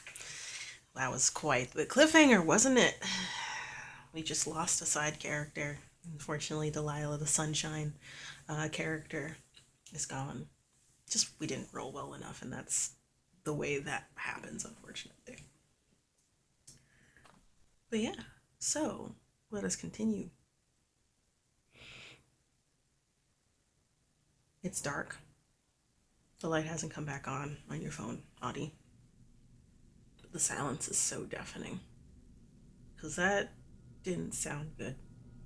Whatever that was. It sounded like high impact, splatter, crunching a bone. And then your light does finally flicker on. You fell to the floor, so it scattered out of your hands at that point. It's facing the ceiling. So it's not directly on the direction you kind of don't want to face at the moment. But the room is lit up enough that if you wanted to look, you could. I think it's like a more like a car crash where you can't not look. You slowly look over the direction you heard that noise, and you see a body crumpled up against the wall. The body is broken.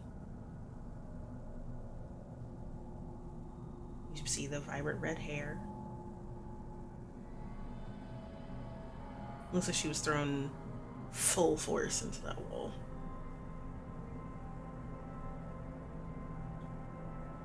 I think you hear shallow breathing. But maybe in the back of your head, even if there was a chance that she's alive, it wouldn't be for long.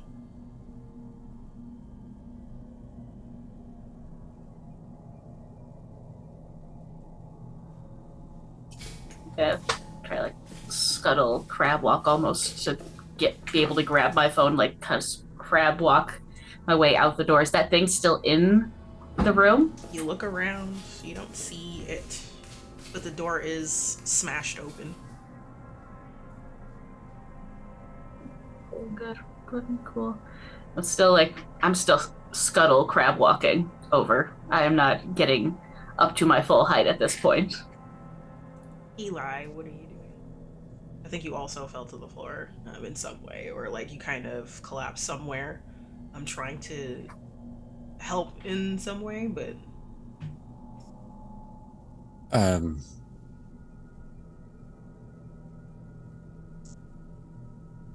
You said that we heard shallow breathing. Sounds like it.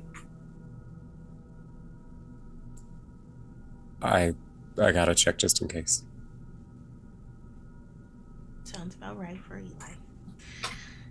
Eli, you kind of, it's not like limp, but you kind of like have a hard time getting up and walking over. You try to go as fast as you can in your seat. And you walk over, crouch over, you see the damage done.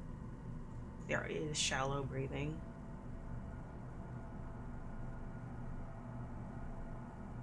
It's so faint.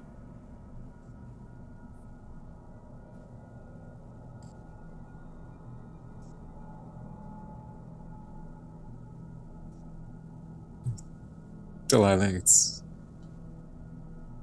gonna be okay.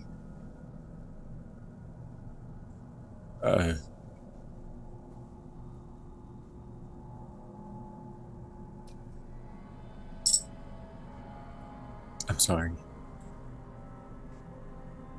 There is a single watery, wet sob. And that shallow breathing just stops.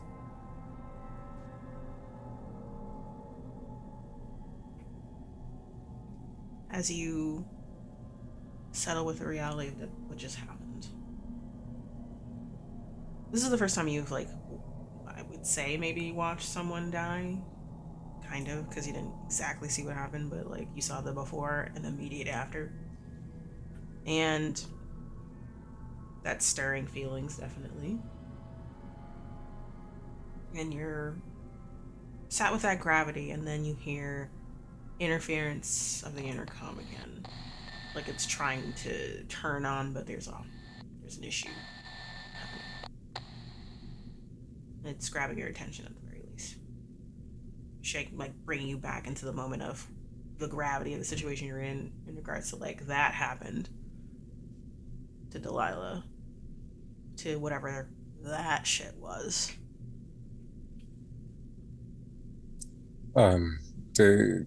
Does Delilah have, like, if she had some sort of light source? She has her phone. Gotcha. I don't know if you have your phone, but like you could use that. If you look through her purse, you might have like one of those like keychain flashlights kind of situation. Um, Um, I'll. I think Eli has like a flip phone still. I don't. I don't think it's. I love this man. He's too tired to be hip with like iPhones and smartphones and all that. It's.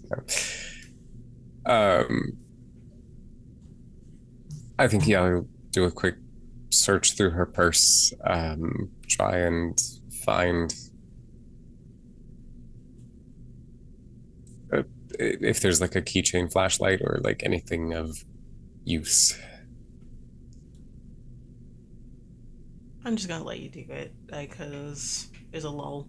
Um, it's not quite desperate if you did roll yet, but like it's kind of a weird in between of like the gravity's hitting. Uh, you do a quick search. Um, she kind of organized her bag pretty well, so like you are able to find the keys pretty quickly. You grab it. Um, there is like pepper spray and a flashlight and like a bottle opener, and a couple of other little like tchotchke things to put on her keychain for usefulness. Which she was she was very useful. She wanted to be useful.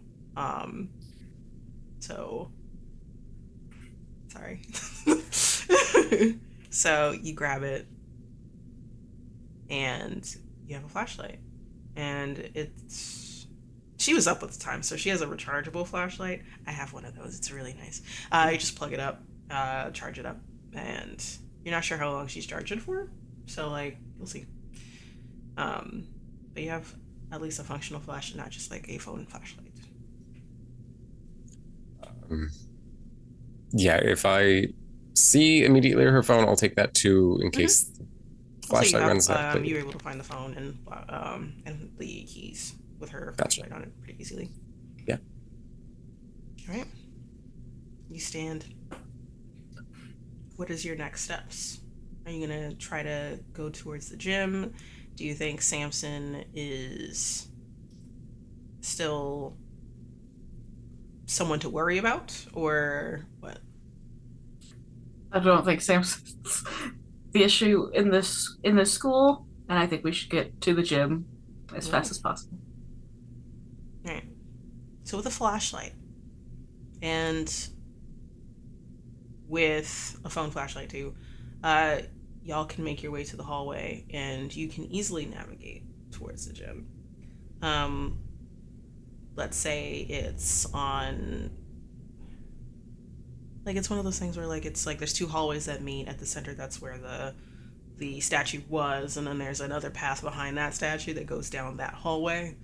And then it's a bit of a walk, a bit of a trek, but like at the end of those double doors, there's the gym, essentially. But that's a long walk, and based off of what just happened, you're not sure if something else is gonna happen, if is there anything to worry about. So while you're tracking through, I'm going to have y'all roll. Do y'all feel like you're tense or desperate? I feel like since things have like something big just happened, and so now Yeah. that things have mellowed a bit, it feels like not as desperate as things just were, therefore tense. Yeah. I would give y'all tense, yeah. Okay. And would you say like we're like sneaking? You sneaking. Okay. Like it's Could not like you're I? doing the little Yeah. like sneak walk. You're doing that thing where like you're kind of trying to keep low. You're walking low or like shuffled. You're not trying to like do an outright stomping run kind of situation. You're trying to keep quiet. So you're sneaking by not being loud with your body is the best way to put it. Um, Mhm. so yes, you have one die if you want to reveal a scar, help each other out, or push yourself. You can.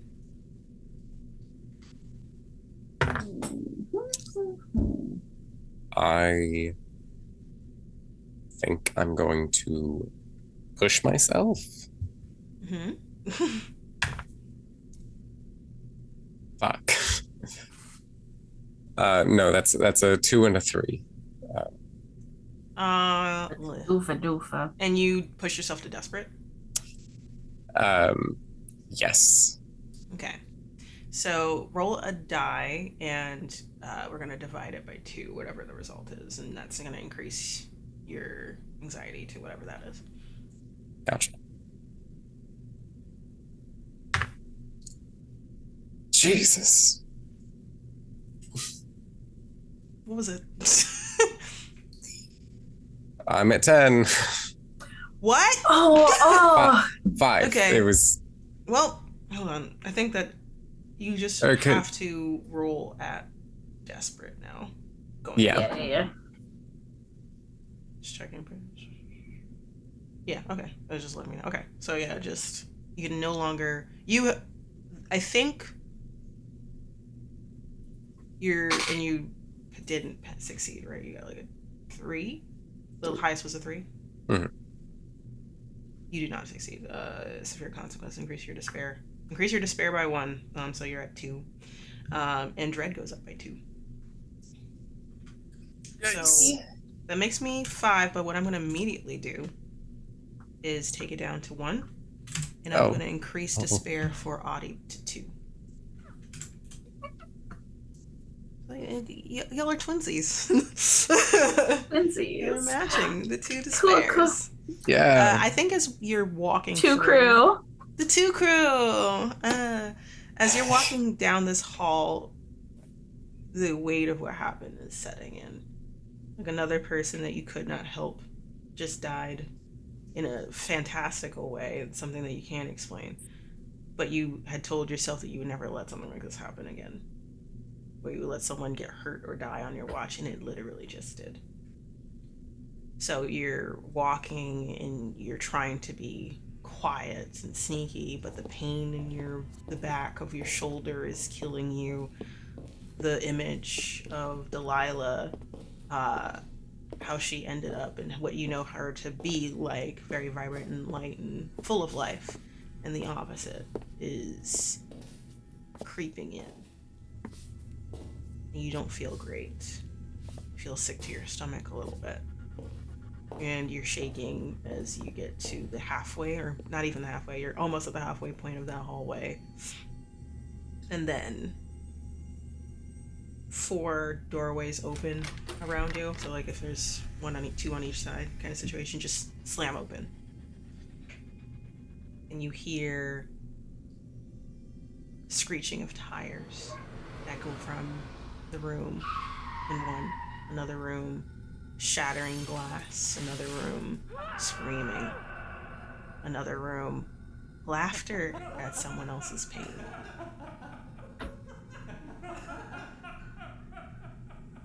Sobbing for someone to help them. Please help. Somebody help. And you stop in the middle of this onslaught of audio. Audi, did you roll? Not yet. So it's baby's turn. I would like to. Could I reveal a scar? You absolutely could. I love when that happens. So this is gonna be for I guess either sneaking or hiding. When Audie was fairly young, probably like 10, 11. She would spend basically every afternoon and evening because her dad worked late at his garage, kind of just hanging out in the garage with her dad while he worked on cars. Uh, Sometimes she'd fall asleep in there while waiting for him to get done with whatever he was doing for the day. And sometimes she'd wake up at home, and sometimes he would wake her up while he was there, so we could leave. Uh, and one night while she was there and she fell asleep, she wakes up to almost a similar kind of wet, meaty crunching noise that we've heard previously in this classroom.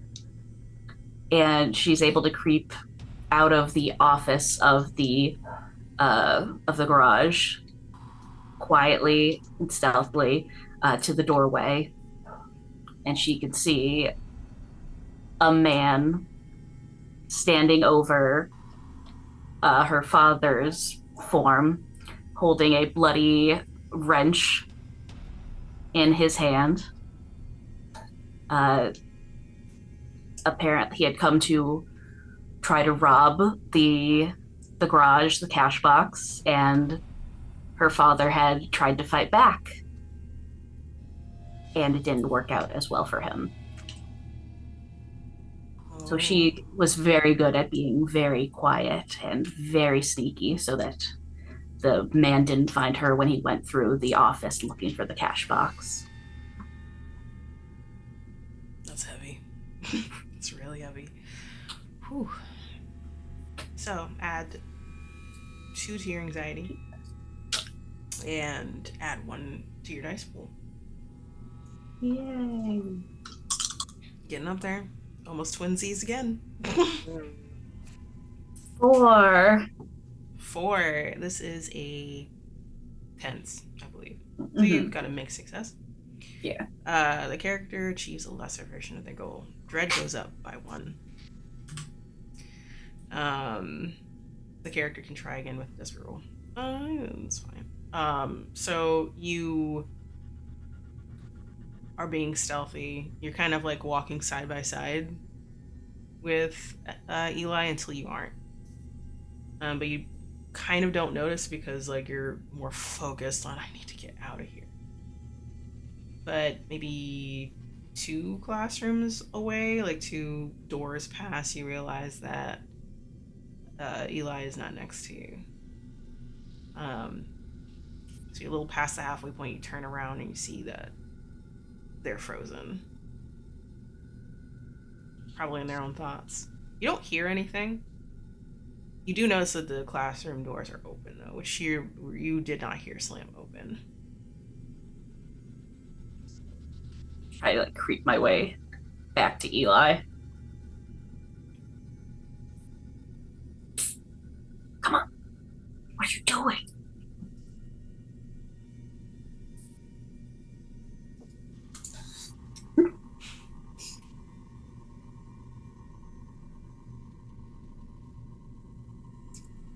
I think that hearing just all these auditory reminders of what happened, and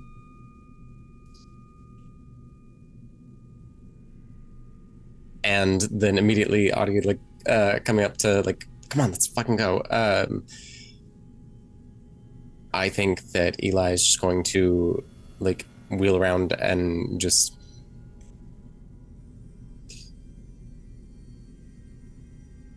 you were selfish. I told you. I fucking told you that something bad was happening and that there was bullying, and I was there for 1 day. You were there day in, day out. You could have fucking done something.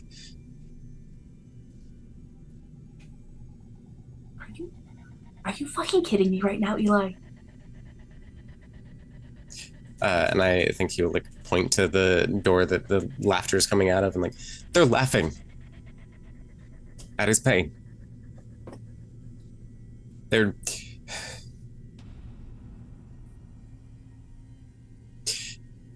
it never stops.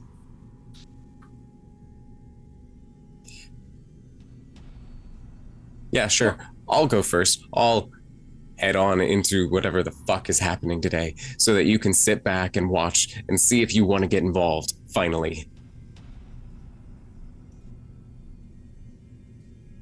Eli, I clean toilets for a living. I scrape gum off the floors.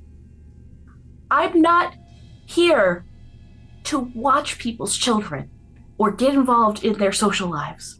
I'm here to clean up the messes they leave behind. Whatever they do or they don't do, it has nothing to do with me. I'm a janitor. I'm not a school counselor. I'm not a mandated reporter. I'm just a guy. And if the school counselor didn't listen to you, I don't know why you think they'd listen to the janitor.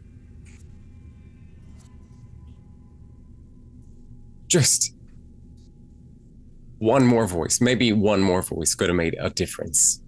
That's all I'm fucking saying. And I don't know if whatever the fuck is happening is tied to what happened way back when, but it certainly fucking feels like it.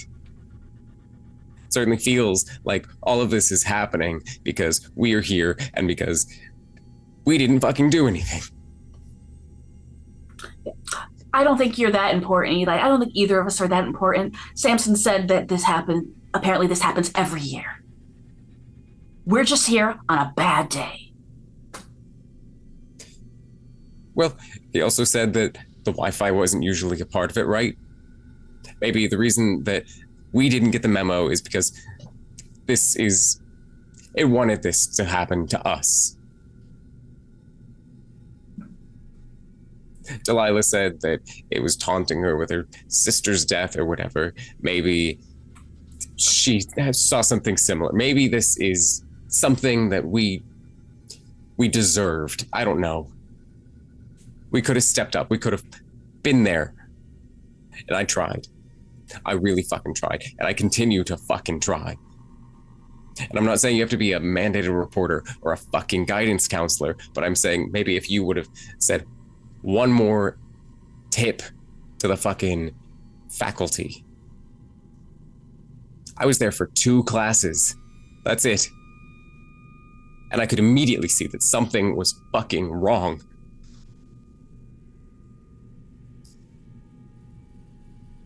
You're like, I don't know what to tell you now. It's over. It's happened.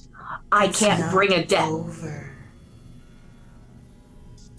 It will never be over. And you see behind Eli. Probably we're expecting a statue that had a crumbled face. But you see the crumbled face of a young boy, 16-ish. Light freckles on the nose, bloodshot, green eyes, oily hair. That's all you could really make out because the rest is pulverized, bloodied. There's tears mixed with blood, mouth split open, skin pulled away, teeth showing. And then you hear, "You did nothing for me.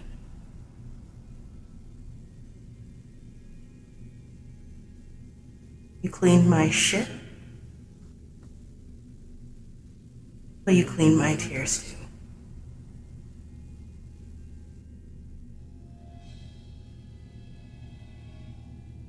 Who knows what could have happened? But you did nothing instead.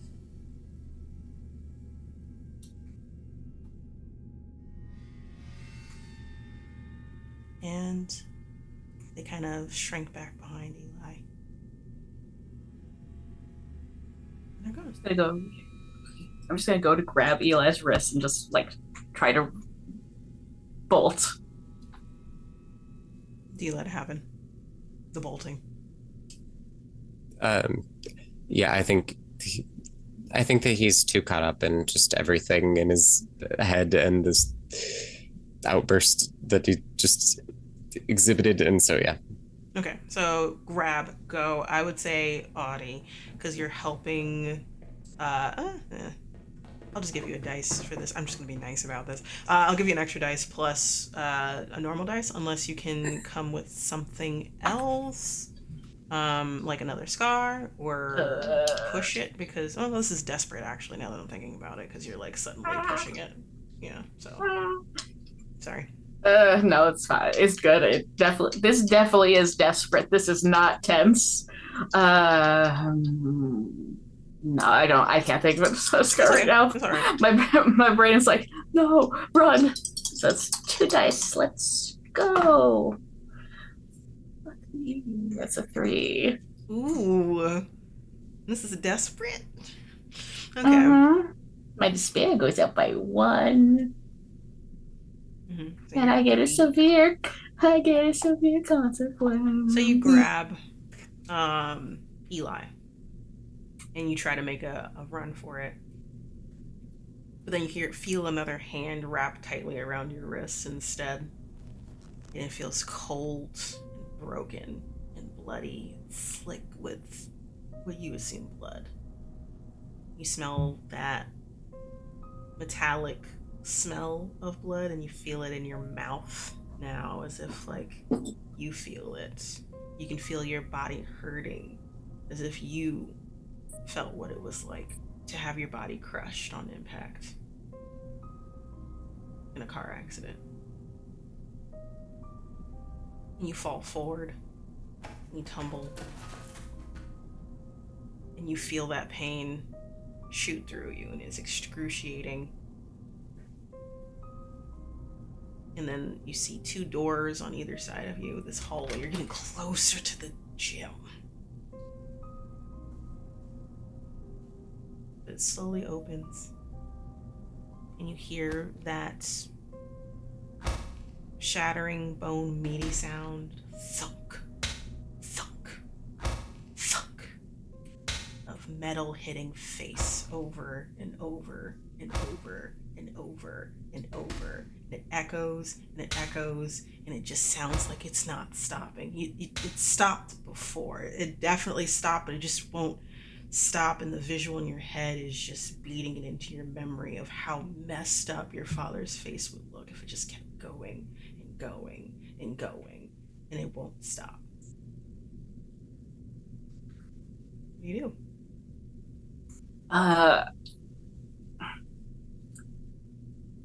Baby's turn to have a little panic attack. I feel like I'm just saying like curl.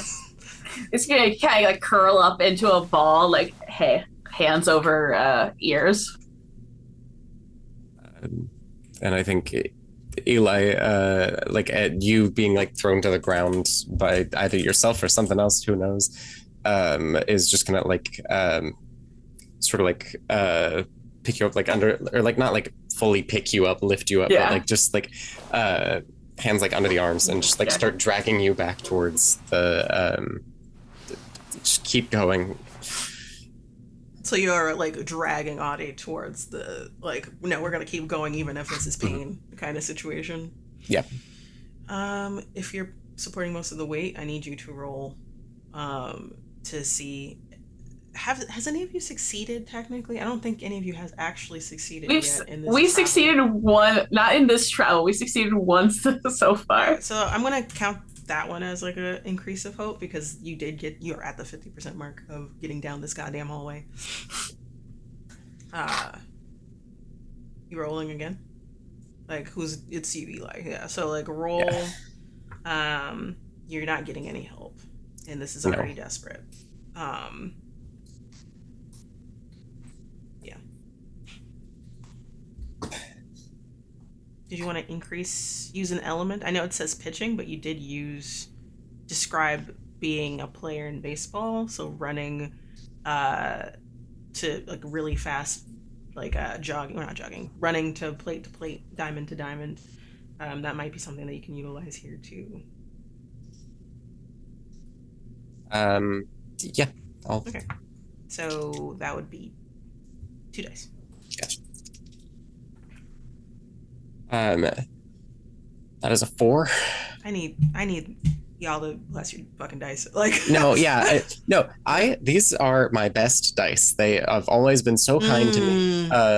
It's this one just like shitty purple set, but they always roll so well. I have never rolled more crits. Except I've literally switched so many d6s already. I'm not using any of the same ones as I started with.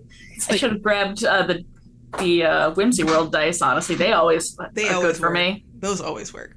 I would say, like, since it is a success, it was how much was it? It was a 4? It was a 4. Okay. So you do succeed, but dread goes up by 2 again.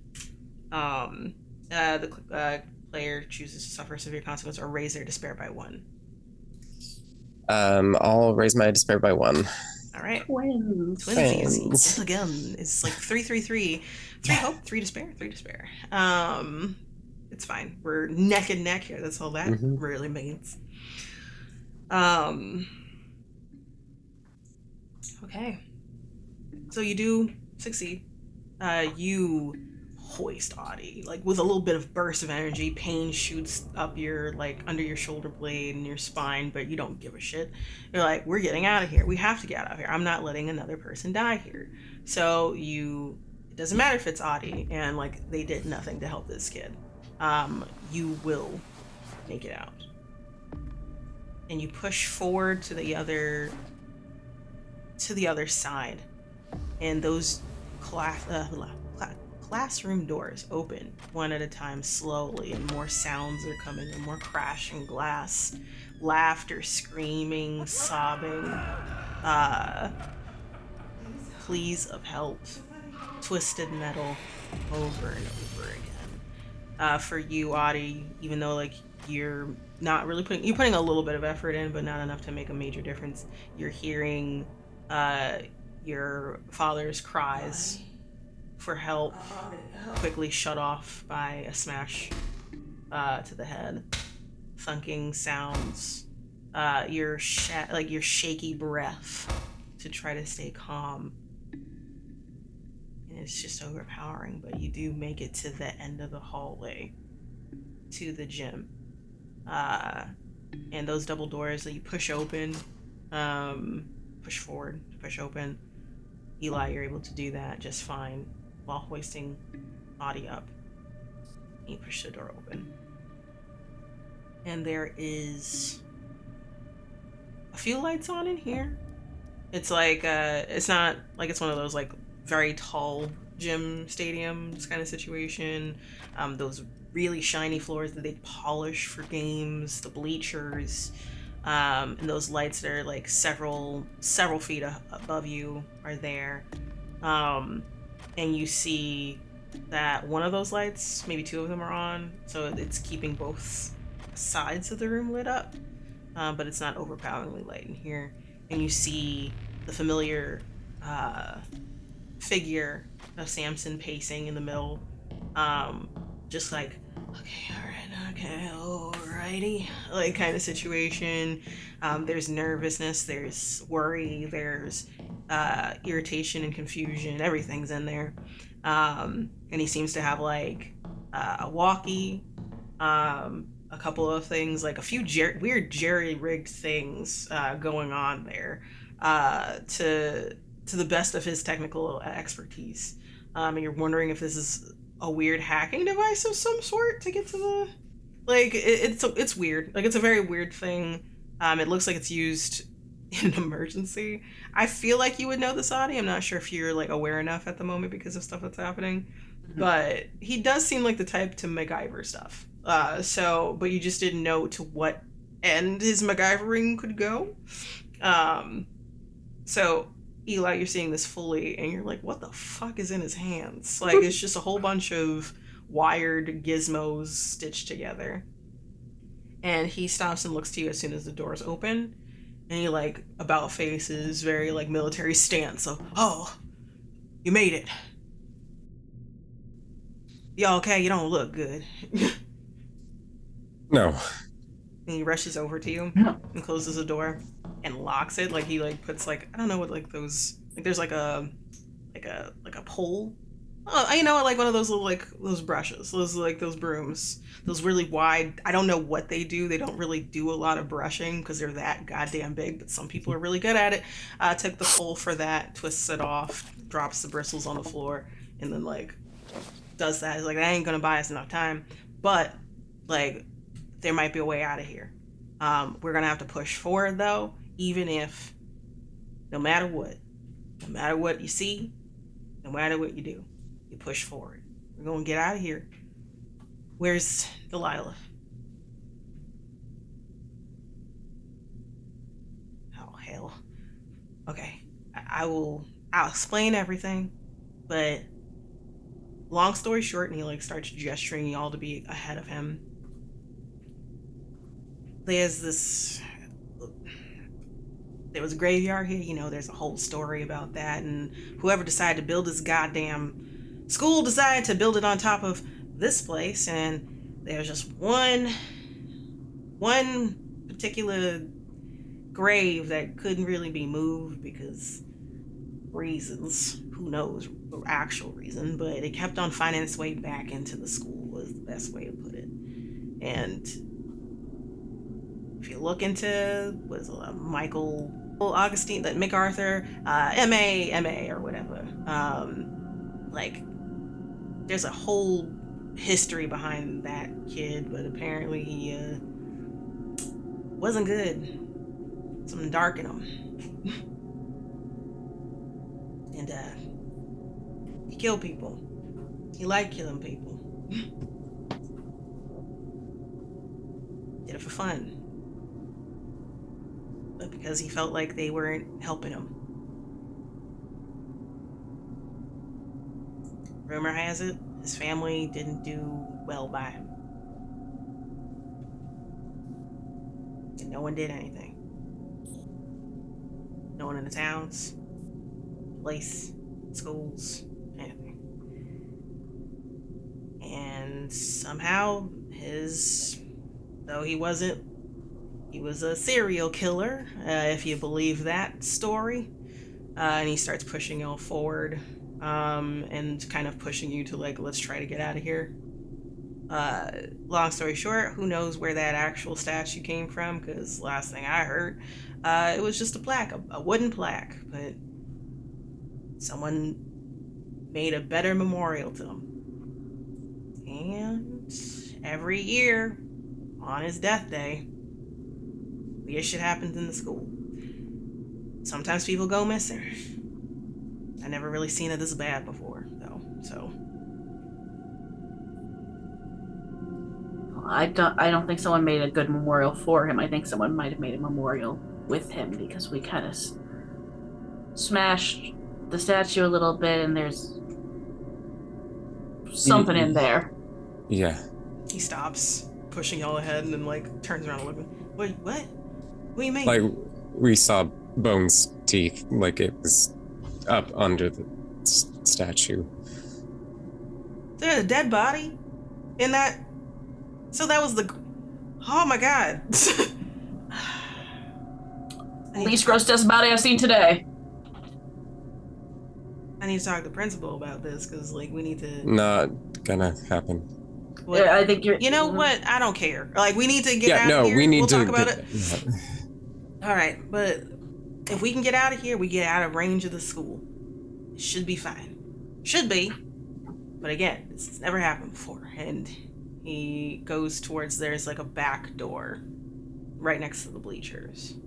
That should theoretically lead into the back parking lot that you know of. Some people take this exit to just quickly, if their car's parked there, quickly get to their car. Versus going to the front entrance and then like go all the way around to the right side of the school. But you know that if you go there, there's a long line of bleachers, and you see underneath the bleachers is just darkness. And there's just this unsettling feeling of just being there. But this is so far the safest you've felt in a little bit, so you're not entirely sure, so you're just fingers crossed nothing happens. So what are you doing? What is your next step? What kind of like what kind of bleachers are they? Are they like the ones that like you can like reach out between? Are they the ones that like fold in? They're the ones that fold in if you like walk in, but they're folded out right now. Because y'all would have cleaned under the bleachers and then pushed it in essentially. But didn't get to do that. So they're out and ready for people to sit on. And it's looking pretty dark in there as y'all get ready to walk past them to get to that door. I'm wondering if it would be safer to go on top of the bleachers instead of walking by them, like go up the bleachers, then go back down the bleachers. If you want to. I don't know. Audie and Jesse aren't thinking very clearly about these bleachers. Totally understandable too. Like, I don't know, just looking at that, it feels like if we try and go behind them, they're just gonna close on us. I don't know how this shit works, but it's just, I say up and then across and then down and then out. Alright, so y'all go up. Bleachers. Up one side of the bleachers, back, back down. Okay, so and also walking up the stairs, walking outskirts. across the top of it, and then you're gonna walk down, and then get to the door. Okay. And that is a solid plan. That is a really good solid plan. I will honestly love to get thrown off bleachers. Totally. So you do this. Samson leads. Very much like, I'm done with this shit now kind of situation. You get the vibe that like he's been dealing with stuff too, but like he seems to be taking it a lot better than you. It could be that like, again, he's been here for a while. You're not sure exactly how long, but like long enough to see several different janitors come through, essentially. Like he's the one that tutors them on how to fucking clean the place in the first place.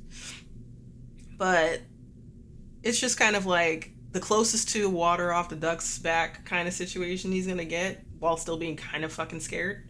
So he's more focusing on getting out, but also getting y'all out because he knows y'all don't know what's going on, or at least like y'all, this is your first rodeo in this school, huh? Kind of situation. So he leads up and walks up first. Who's going behind him? Or are you both like helping each other up still because like Audie, you weren't feeling well. Like there was like sparks of pain going through you, like you just got hit by a car. So it's I would say great. I think we should help each other. No, I was thinking to help each other. Yeah, we can help each other. Don't know because someone's anxiety is full. I don't know. Yeah, I can't. I don't think mechanically help, but could I, since mechanically can't help, could I reveal a scar for pushing through pain? Yes. Okay. So, Audie, also, besides wearing the little Dickies jumpsuit, has like on their left arm, a compression sleeve from the wrist that goes all the way up. And they wear that because when they were a teenager, they were also in a car accident. They were in a car driving too fast with their arm out the window. They took a turn too fast and their car rolled. The car rolled into a ditch and there was a small fire that was started. So with this mangled, gross arm and other injuries, they had to drag themselves out of their car that's upside down and slowly like catching fire, and drag themselves out of the car, through the broken glass, out of the ditch and up to the road and try to flag down help. Underneath the compression glove, it looks like healed over hamburger meat. It is not a good looking arm, but they were able to push through the pain and it works mostly. So, all right, add to the elements. Was it like fighting through pain? yeah. And then with that, are both of us rolling too? Yeah, if you want to both roll. Like, well, yeah, you do. You both need to get out of here. So, yeah. And now that's maxed out my anxiety too. Yeah. Huzzah. Nothing but desperate. Thanks, Fran. I got a 4 and a 5. Got a 5. I got 1 and a 3. I'll go with Eli first, and then I'll get to you. So Eli, you succeed. What was it, 4? 4 and a 5. 4 and a 5. Yeah. So 5. The range. Okay. Dread goes up by 2. I need to use that in a second. I got a decent amount here. Let's see. Player that chooses to suffer a severe consequence or raise their despair by 1. That despair is looking kind of high. I'll take a severe consequence. Okay. It's not like you don't have 7 dread that you've just holed up. I was hoping no one was looking at it, but it's right there. It's been glaring at me all game. No. So you succeeded, so your hope can go up to 4. You're very close to succeeding and getting out of here, both of you. You walk up the bleachers, and you're like walking at the top, and then you're walking in that space between the seat and the underside to the top side of the next bleacher down kind of situation. And that in that space there's a little opening that someone can reach their little hand out and grab from underneath. And you feel halfway down, like halfway walking down, 2 hands grab your ankles, both ankles. And luckily it's not in a space where like you were walking weird and then like it'll trip you. It just stops you in your place. And you look down and you see mangled hands, small hands of like a teenager kind of situation wrapped around your ankles and keeping you in place.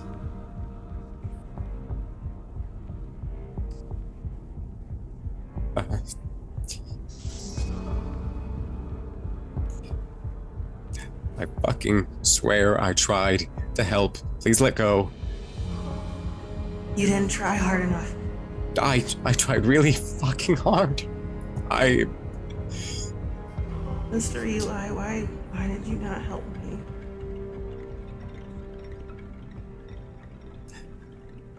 I am sorry that I wasn't able to help enough, but if you want to help me and let go and help us get out of here, I swear I'm trying day in, day out to be a better person, and I know how exhausting it is to not see that everyone in the world around you is trying. Harper, I'm not actually here. I know. You let Michael die. That's something we share in common. Names. Another Michael left to die. What do you want from me? I want you to die. To what? And how does that do anything for you? I mean, they yank you underneath the bleachers. They try to yank you under the bleachers. Gotcha.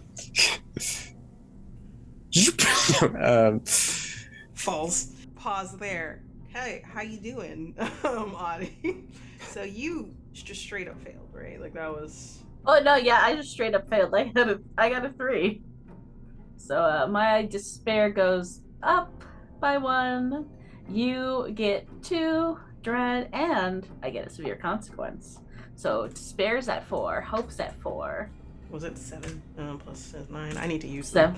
All right. Well, I can't use despair anymore to increase your despair because you're at 4, I'm assuming? yep. Okay. So I'm going to use it to increase yours to 4. Oh no. Yeah, I'm sorry. I was sitting on it. Like, what do you want me to do? We're down to the wire. You're down to the wire. So at 9, because I can't math right now. 5. There we go. All right, cool. So you feel not just 2 hands. You feel 2 hands on your ankles. You feel hands wrap around your waist, around your neck, across your face, in terms of like someone's hand. And it pulls you backwards. You feel like you're falling forever. You feel like several bodies are like trying to suffocate you as you get pulled further and further into darkness. You hear the voice of your dad asking for your help. You hear Michael's voice, the kid that you couldn't save, that you, to be honest, wasn't even trying to save, asking for help. You're hit with a memory of seeing Michael unbruised, unhurt, unshattered, unbroken. Glasses, green eyes, freckle over his nose, dark hair. Just spindly, thin, hoodie, striped shirt, really baggy jeans, Converses, frayed at the edges for the pants, and he was trying to keep himself so small every time you passed him. You would see bigger kids than him slap books out of his hands, shove him against lockers, take him into the bathroom, dunk his head in the water, slam him against stalls. You'd see some catch sometimes at getting worse. Sometimes you would tell them to knock it off, but not with really any gumption. It was just kids being kids. Stop being dicks in general. You're still torn about feeling guilty, or that's life. Life does a thing. And for a moment, you feel those pains of being smashed into a locker, having your head under dirty water from toilet bowl. Toilet bowls are you normally clean now. You see yourself being forced to drive.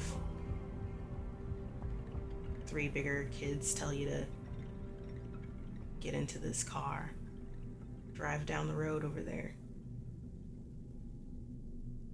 And there's another guy down there that's gonna come right at you. It's chicken, right? You're no chicken, are you? You feel like you have no choice and your hands are shaking. You see through this kid's eyes. Tears in those eyes. And for a moment, you can feel Michael feel that moment of, you know what? Fuck it. If I don't die here, then at least they'll leave me alone because I'm no chicken. People do this sort of shit all the time, right? And he goes full force in. And at the last moment, those jocks steer clear of him. He was no chicken. He goes sailing over the edge into the trees. He tumbles down a hill. And the world spins. You feel your ribs crush. And then your eyes open. You're laying down on the bleachers, but you can still feel hands all over you. You choose to fight them? Yeah. Eli, do you also choose to fight them? as you're trying to get pulled underneath the bleachers. Yes, I'm gonna try and put like one foot up on like the bleacher like above and try and like get so that I like physically can't get pulled any further. Okay. Roll dice for me, and if you, I think you can use some element to your advantage, I guess. No, you can't. Like Eli, you can't. Maybe Audi can, but unless you want to come up with a scar for me.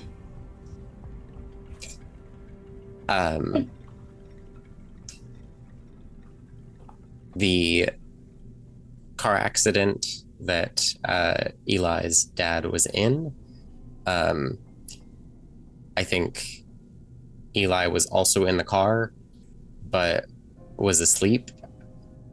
I think that Eli wasn't like young, but like was a teenager or so, and was like hanging out at a friend's house, and just like the thought was like it was gonna be a sleepover, but then just never like. Eli's always had insomnia and just couldn't fall asleep, and was like, I don't want to be just awake all night at some strangers, or not strangers, but like in a strange place. And dad comes to pick him up, and the second that he's in the car, he's out like a light, just feels safer, and then wakes up to the car half wrapped around a tree and is having to like just kick and like push himself out of the mangled car, and so yeah, I think just like leg strength as a scar. You can just say fight for your life. Yeah. Mm-hmm.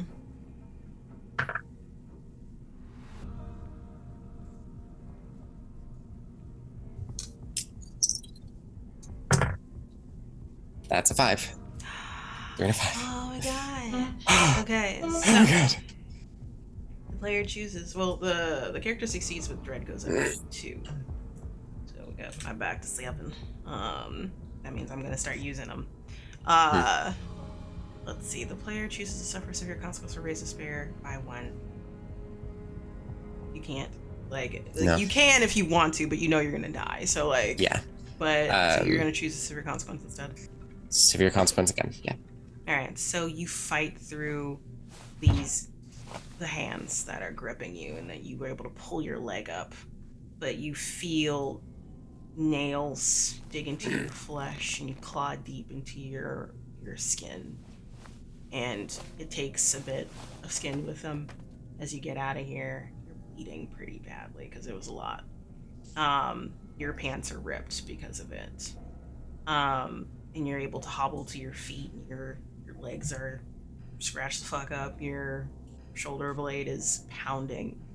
You're in pain, but you're able to get out, and you move the rest of the way down the bleachers to get to the other side. What about you, Audie? Could I make a case for fighting through pain to Yes, you bust my... Okay. Please.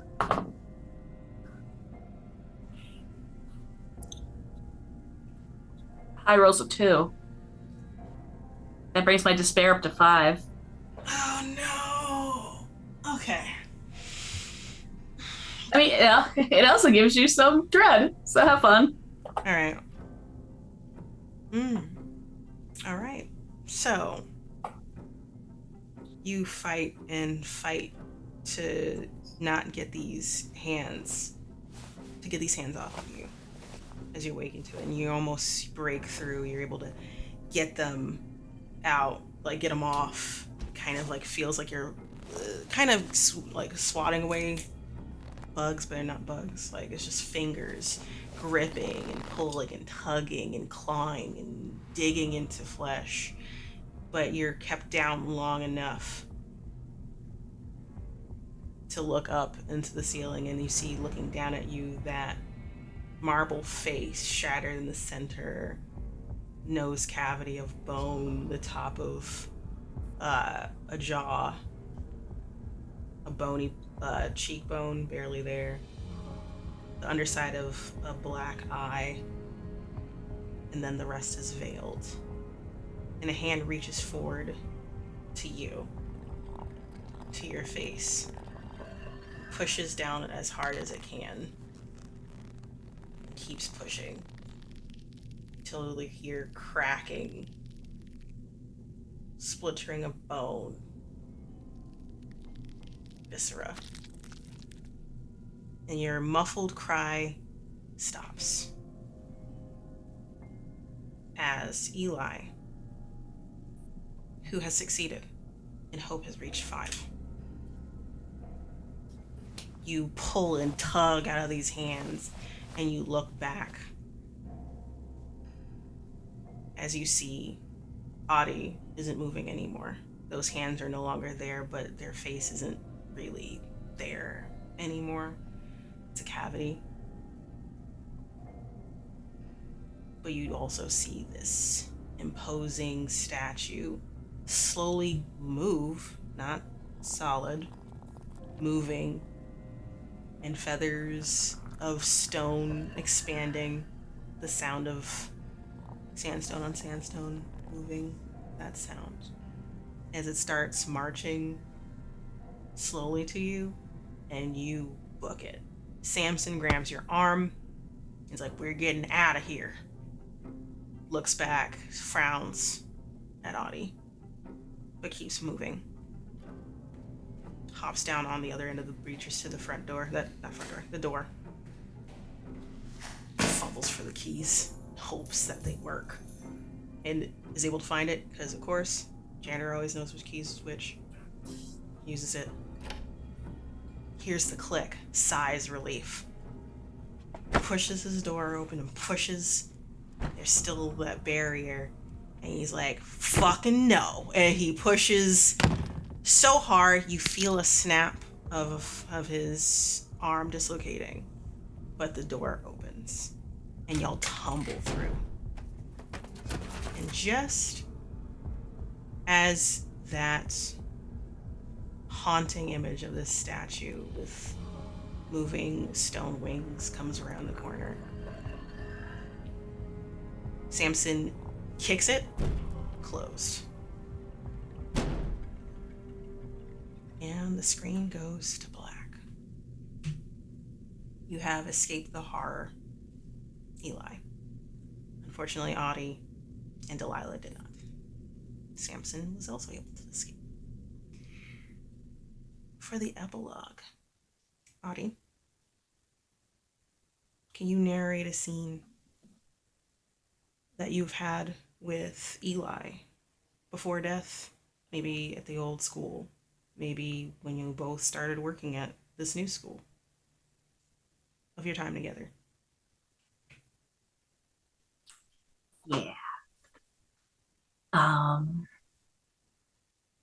I think this is around the time when Eli comes to Audi to try to get Audi to go to the school board, go to the counselor, anything to help this poor kid that's getting his absolute shit rocked. Okay. And Audie's I would feel free, Iris, to narrate the scene, if also jump in as well. You can do so. So, I think it's probably the end of one of the days, or getting to the end of one of the days. Cleaning is starting to ramp up for Audie as the kids just start filing out of the rooms and leaving all their stuff in the hallway. Crumpled up papers and notes that should be in other people's pockets or stuck in their lockers. Do you like me? Check yes or no. But it's all just garbage in the middle of the hallway for Audie to clean up.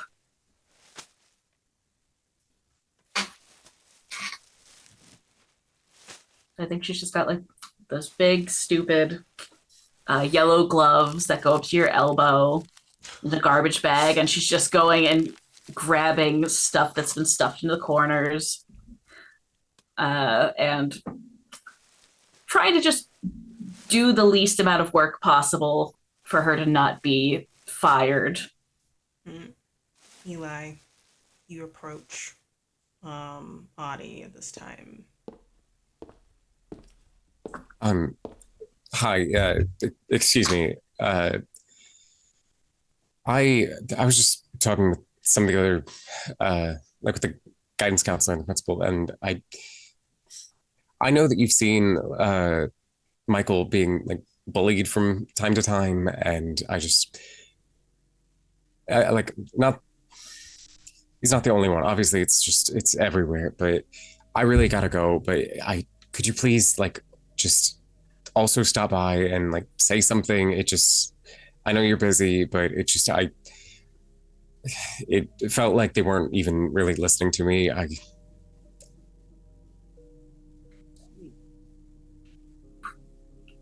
Which one's Michael? Freckles, green eyes, sort of mop of greasy hair. That's like half of them, I know, but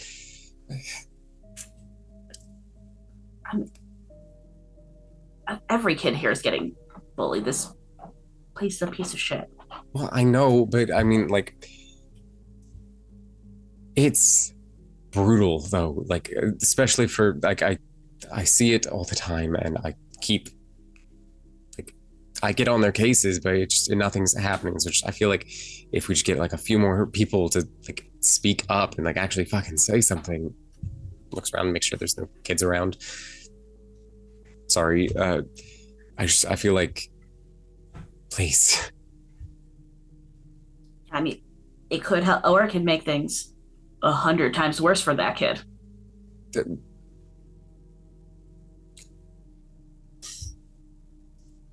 Fine. I gotta go.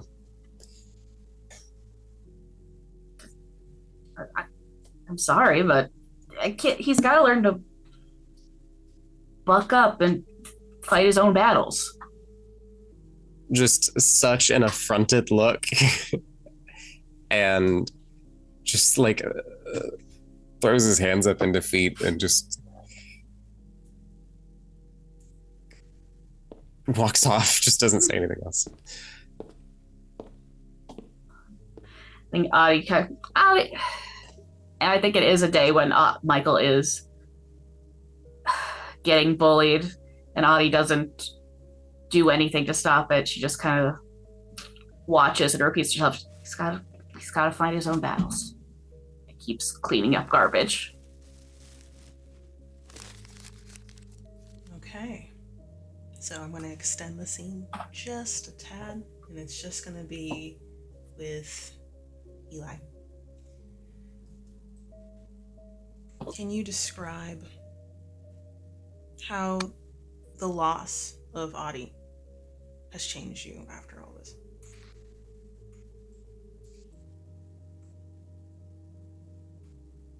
Yeah, I mean,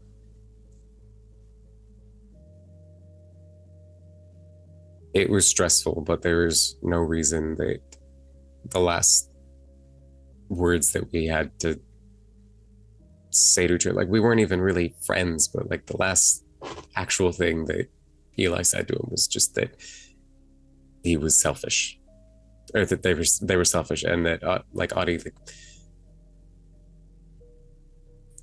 was the reason that it happened, and like he's been grappling for so long with the idea that it was his fault, and that like not solely, but it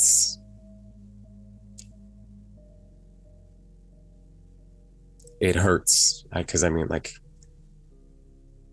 I feel like had a number of things been different, had we met in any other circle, or like,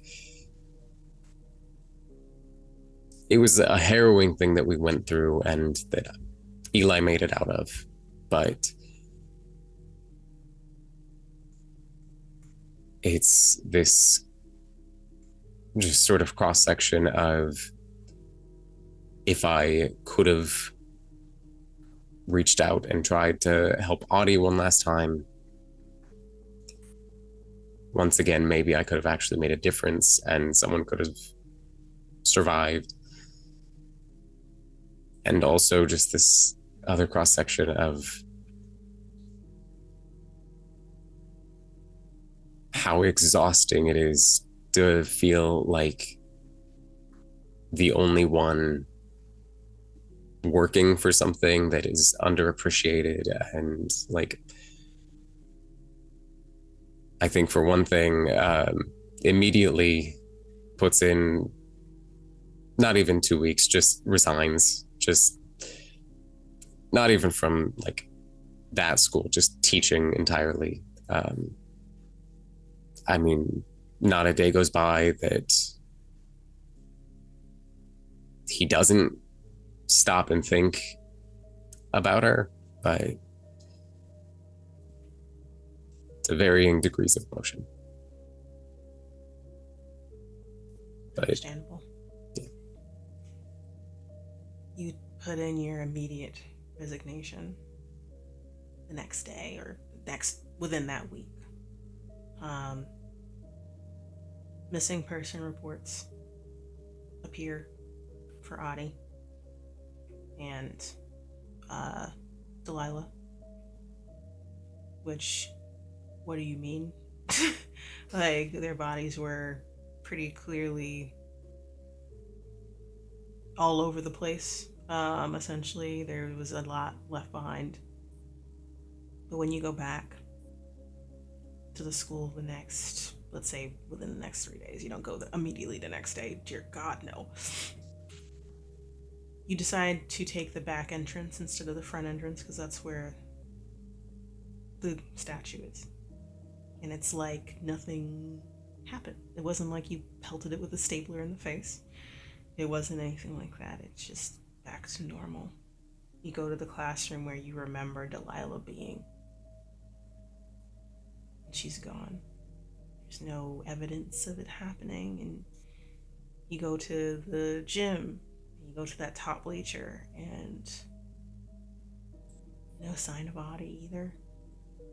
And you probably confront Samson because, like, his job is to clean things up. So maybe Samson did it.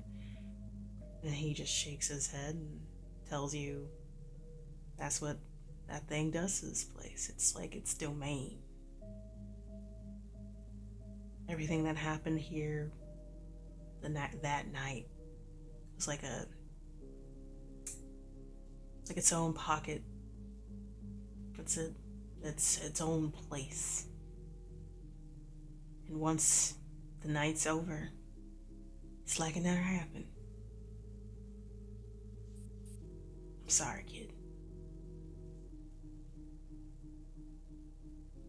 It's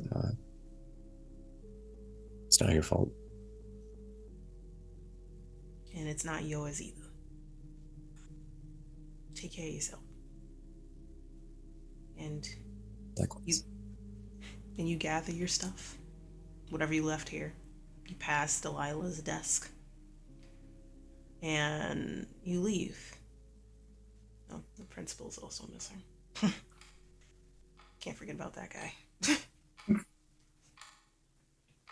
And you,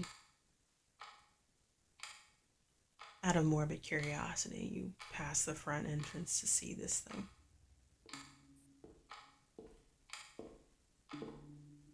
Like I said, his face is back to normal, everything's back to normal, everything's fine. You go through the front door, you look back at the school, and you watch as those doors close for the final time for you. And you make eye contact with black eyes.